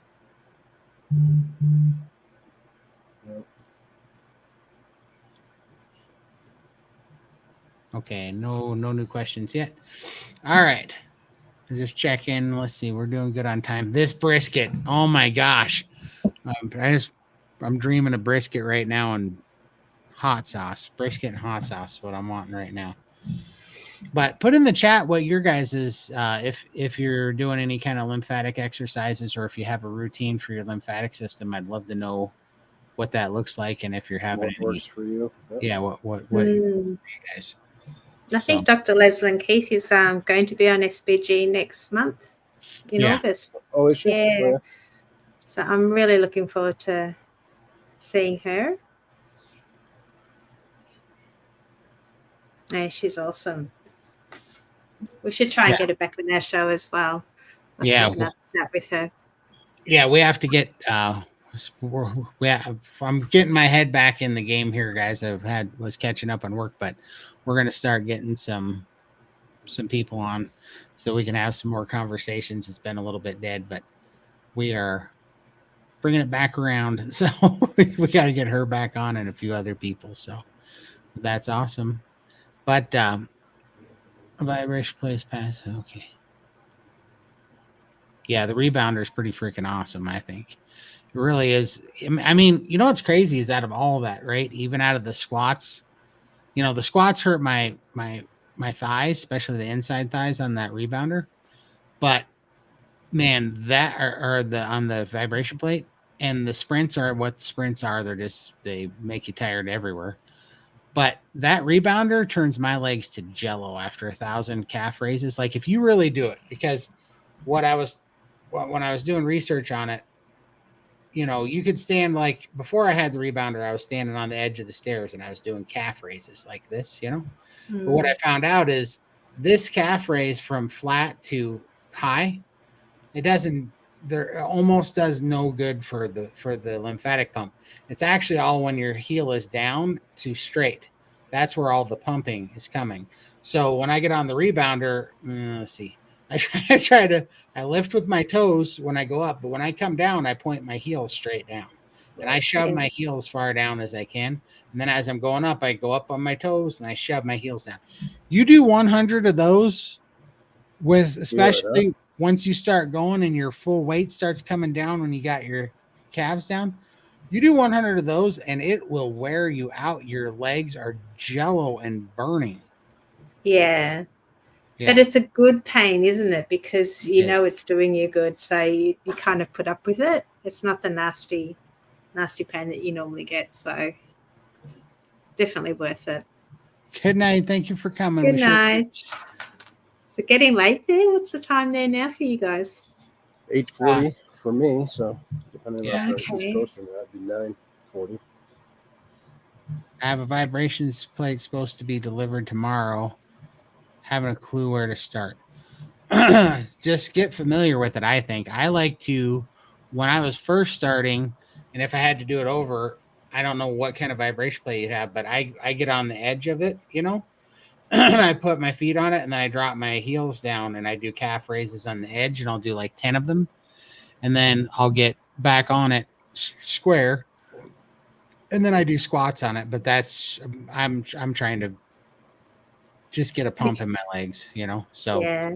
I'll do like 10 When you squats. first get it, just stand. Like, I don't know what stage of your journey you're at, but just stand on it. Mine's got 3 options. So you've got like 3 buttons there. One's a walking option, jogging, and sprinting. So it just, one's, very gentle. The jogging one's a little bit more intense, and then the sprinting one is really intense. That actually hurts my legs. So, and if you have your feet on the outside, it's more for the sprinting, whereas on the inside you just get a gentle vibration. So it's more sort of for walking sort of pace. But just, take it slowly. Just go 5 minutes or whatever. See how you feel. If you cope with that, then do a little bit more. I have mine going on all day under my desk. I love it. I just love that feeling. Loosens everything up. For sure. But yeah, do take it slow. Dry brushing is good for lymph drainage and helping to tighten the skin. The cost for a brush is minimal if you can't afford any equipment yet. I know I've heard of it. I haven't tried it yet, and I got to figure out what it is. I haven't actually done any of that yet. I actually bought a dry brush, but I just feel silly doing it, and I don't feel like it's doing anything. I don't know. Yeah. It works. That probably does work. I just, my headspace isn't right for it. Do you find us entertaining? Our lives? I'm so glad somebody does. People around me are just tired of hearing me talk. So, like Michael's like, I can't believe I got to listen to this guy for 3 hours again. I know. They don't pay me enough. He looks forward to it. Yeah, the calf raises, man. If you just point your heels down when you're coming down, and then just as hard as you can, and get a stretch on them, and then point them up. At first you think the first 10, you're like, oh, I got this, but then I'll tell you what, when I get to 60, my legs are screaming, and when I get to 100, I can barely get off that thing. I look like a newborn baby deer trying to walk, and I got to go over my little chair, and I'm shaking, and it takes me like 5 to 10 minutes sometimes. So 5 at first, and then at the last couple of sets of 100, takes me like 7 or 8 minutes to be able to get enough blood back in to get back up there. And then I have to go in there, which is why I go back to the shake plate to try to get all the lactic acid out, because it is a real pump for sure. Yeah. But it I remember when I got mine, and my husband is like, oh, this is easy. He tried doing it, and he's like, oh, my calves are burning. So It looks easier than it is. Once you get on there and you're doing it properly, it does hurt. And you really want to point it down, because you want that stretch. You want to feel your calf and your Achilles heel stretch. And if you can just stretch that thing every time, that's when you're getting the full pump, and that's when it's really waking stuff up and pushing the fluid out. But that's also when you will start to get that thing to burn. Yeah. Do make sure you get a handle for yours. Yeah, I do. Yeah, so the handle is way handy. And I found not even by looking, it was just the only one that was good for 550 pounds. But it was thanks to me, I found it for you. Oh, your rebounder. Yeah, my rebounder. No, you found the shake plate. The vibration plate. Sure. The rebounder, I just looked up, and it was the only one that came up about 550 pounds, called a B-can. But it's only like $170 with a handle. It's cheap. It's super cheap compared to rebounders. Like all the other ones are for that, Lindy, I think where you're at, it's like $800, $900 or something. Yep. Yeah. So I thought, oh, this thing's going to be a piece of crap. Let me tell you, I've been throwing at the onions, and it is taking it. So I'm like, even if this thing breaks in 2 months, it's still worth it, because I'll buy 2, and I'll have one constantly going in on warranty while I have the other one, because it's like it's holding up, but nothing is wiggled or bent. I mean, it's been super nice. Well, the handle for mine is $300. That's why I haven't bought it yet. Highway robbery. Yeah, but Can you look up the Becan one? Can you get the Becan one in Australia? I don't know, but I've already got the rebound. I just need the handle now. So yeah. Well, even still, it's cheaper to get the whole setup for $170. Send You got a send your rebounder back and get a refund. Yeah. Get this one with the handle. Tell them it broke and almost Still killed cheaper you. than buying the handle. Yeah. Yeah. Nah, I'll get it eventually. 1,000. Wow, I'm doing PT in the pool. I'm up to 25. Got a long way to go. Not really though. This is what's crazy about everything. That's why when we started the show, I was talking about how things compound. It's those little things. 25 is as important as 1,000. It really, really is. Because like take the squats on the vibration plate. When I first did the squats, I couldn't walk for like 3 days when I did my first 30 squats on the vibration plate. And then they got too easy and I was doing 60 and 80 of them. But then I got smart and I said, well, I'm going to hold 245 dumbbells in each hand, add another 90 pounds and do squats. Well, then I did 60 with holding 90 pounds. Oh man, I couldn't hardly walk for a week after that. And I thought, oh no, this is going to be terrible. The very next time I got on the shake plate about 5 days later and I did squats again, I was doing the shake plate without doing squats, but I went back finally to do squats because my legs were only half sore. They were easy all of a sudden. It only took one round of pain to make the 90-pound squats easy. I was like, that was handy, and I'm not saying that's going to happen for everybody, but what I am saying is that is a testament to the growth hormones in the eggs, to DHEA and carnivore being fully nourished, because that healed up and got so strong so quick. It took one cycle, and the next time it was like not a problem. I was like, that was incredible. That just woke some things up.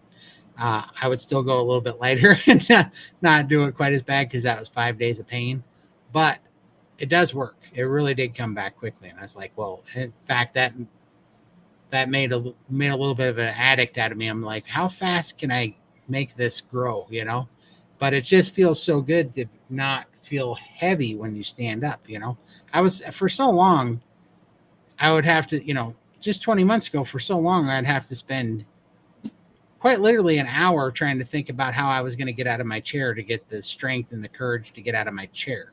Right. And so it's so nice to not have to think about nothing and just be able to stand up with ease. It's just crazy.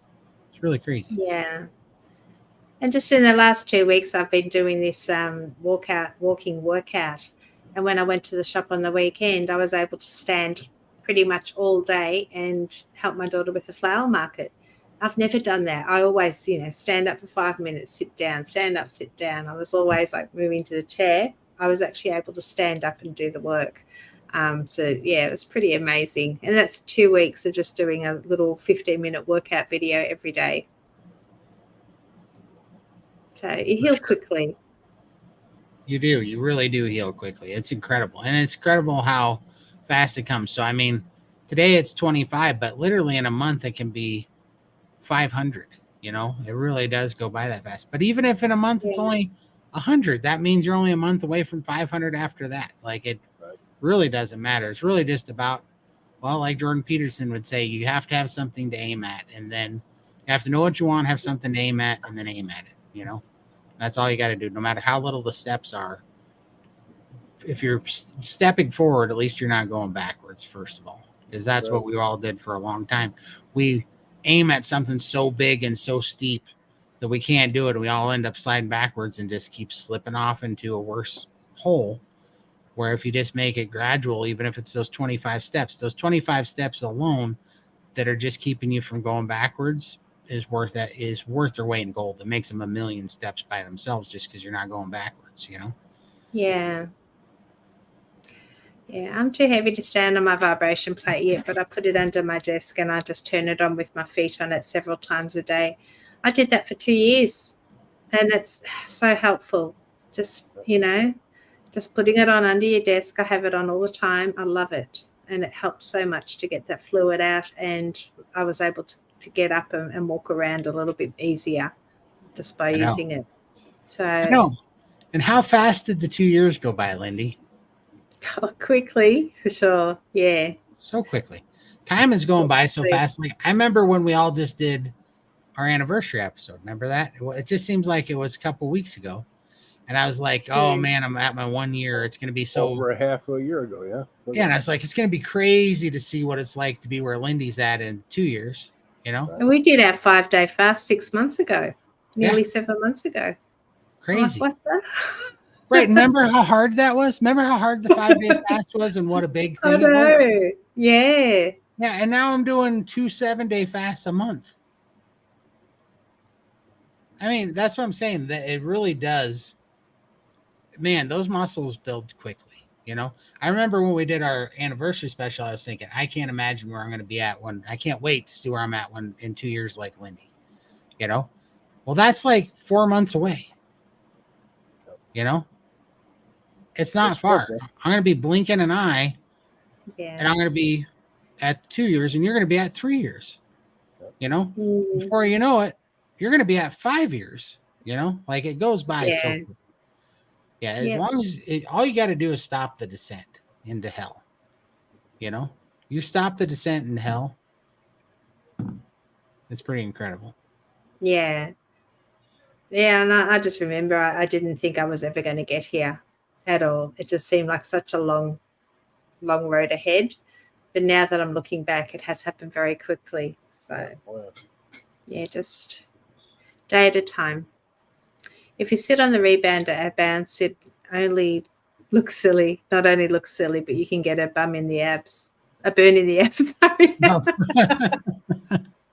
That's funny. Yeah. No, I believe it for sure. That might be good for my back, just to strengthen it up. Yeah, Todd. Michael answered that, I think. Yeah. Oh, okay.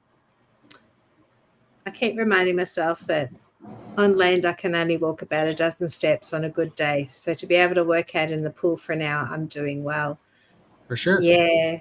And it's so much gentler and on your joints and to do sort of water work.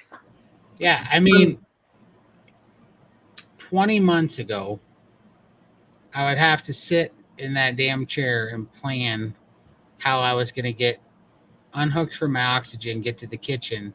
And I had to map out about a minute and 30 seconds before I had to be back to my chair because I knew everything. So I had about a minute and a half. And so I had a minute and a half to get everything that I needed from the kitchen back to my room and get sat down. And then once I finally got there, I'd have to sit down, put my oxygen on, and I'd have to breathe for 10 or 15 minutes, breathe in oxygen to get my heart rate to come back down because my heart rate would be like 160, 170 beats a minute from doing that. My legs would be shaking. I'd be sweating. I would be so tired I was sick to my stomach. And I'd be white, you know, and I'd have to sit there, and it was 90 seconds.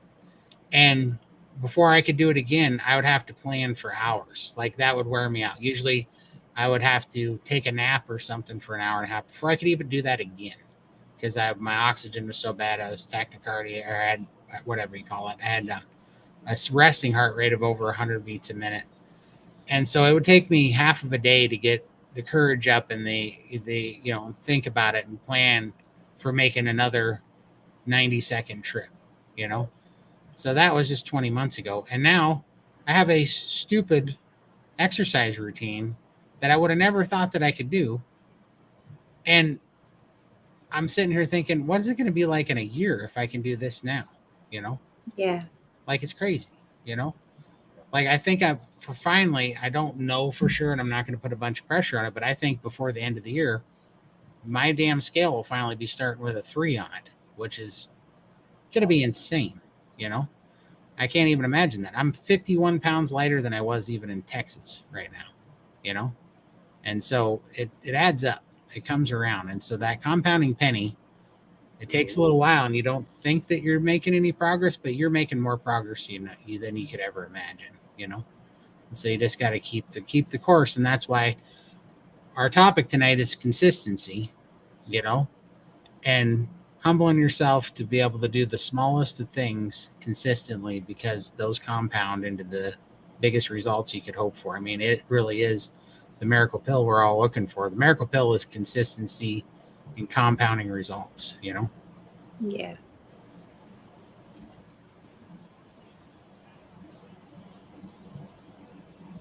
Let's see here. Very glad. That's so wonderful and gives me so much hope. Yeah. The individual days can creep by, but in retrospect, the years have flown by. 100%, Charlie. 100%. Yeah, They go by quick. they do. I totally get it, Todd. I'm on oxygen anytime I get up. Laying in bed, I usually don't need it. And yes, prior to Carnivore, I was vomiting several times per day just from exerting to go tinkle. Right? Yeah. Yep, that's where you can get. But man, I'm telling you, you know, I went, and you know what I'm talking about. But when you're that in that spot, that kind of a dark place, you can't even think about 6 months. You can't think about 3 months. Like none of that matters. You literally, you know, my day consisted of thinking about how I was going to get to the bathroom, and I had to get prepared for that, and then how I was going to get to the kitchen to do something, and how, I mean, just one thing at a time, and just take them on one thing at a time. And if that's 25 steps in the pool in an hour, you know, that's better than you've been doing for forever, you know? Yeah. That thing's going to, before you know it, if you That's can it. make those things small enough to where you can consistently do them, in a year, you're not going to recognize yourself. And in 5 years, you're going to be somebody you never thought you could be, you know? It's going to be crazy. And 5 years is going to, and you know, I used to hate it when people would say 5 years. It's like 5 years, you know, but We now, all want the quick fix.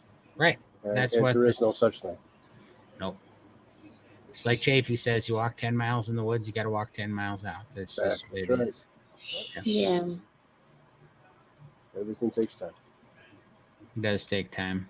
But you just need to keep moving forward each day and hope for the best and push yourself. Yeah. We'll get there. I pray for the best. I believe the best. I claim the best. That's where I put it in. And I do think that's made the biggest difference for me. But just keep putting one foot in front of the other. What do we got here? I went back to keto in December and switched to Carnivore in April. I've only vomited once since then, and I hope you are right. This is kind of a last-ditch effort. That's the best effort. The Latch Dish one was my last-ditch effort too. You know, I was like, it was a Hail All Mary. three of us, we were there. So yeah, it can happen. For sure, you know.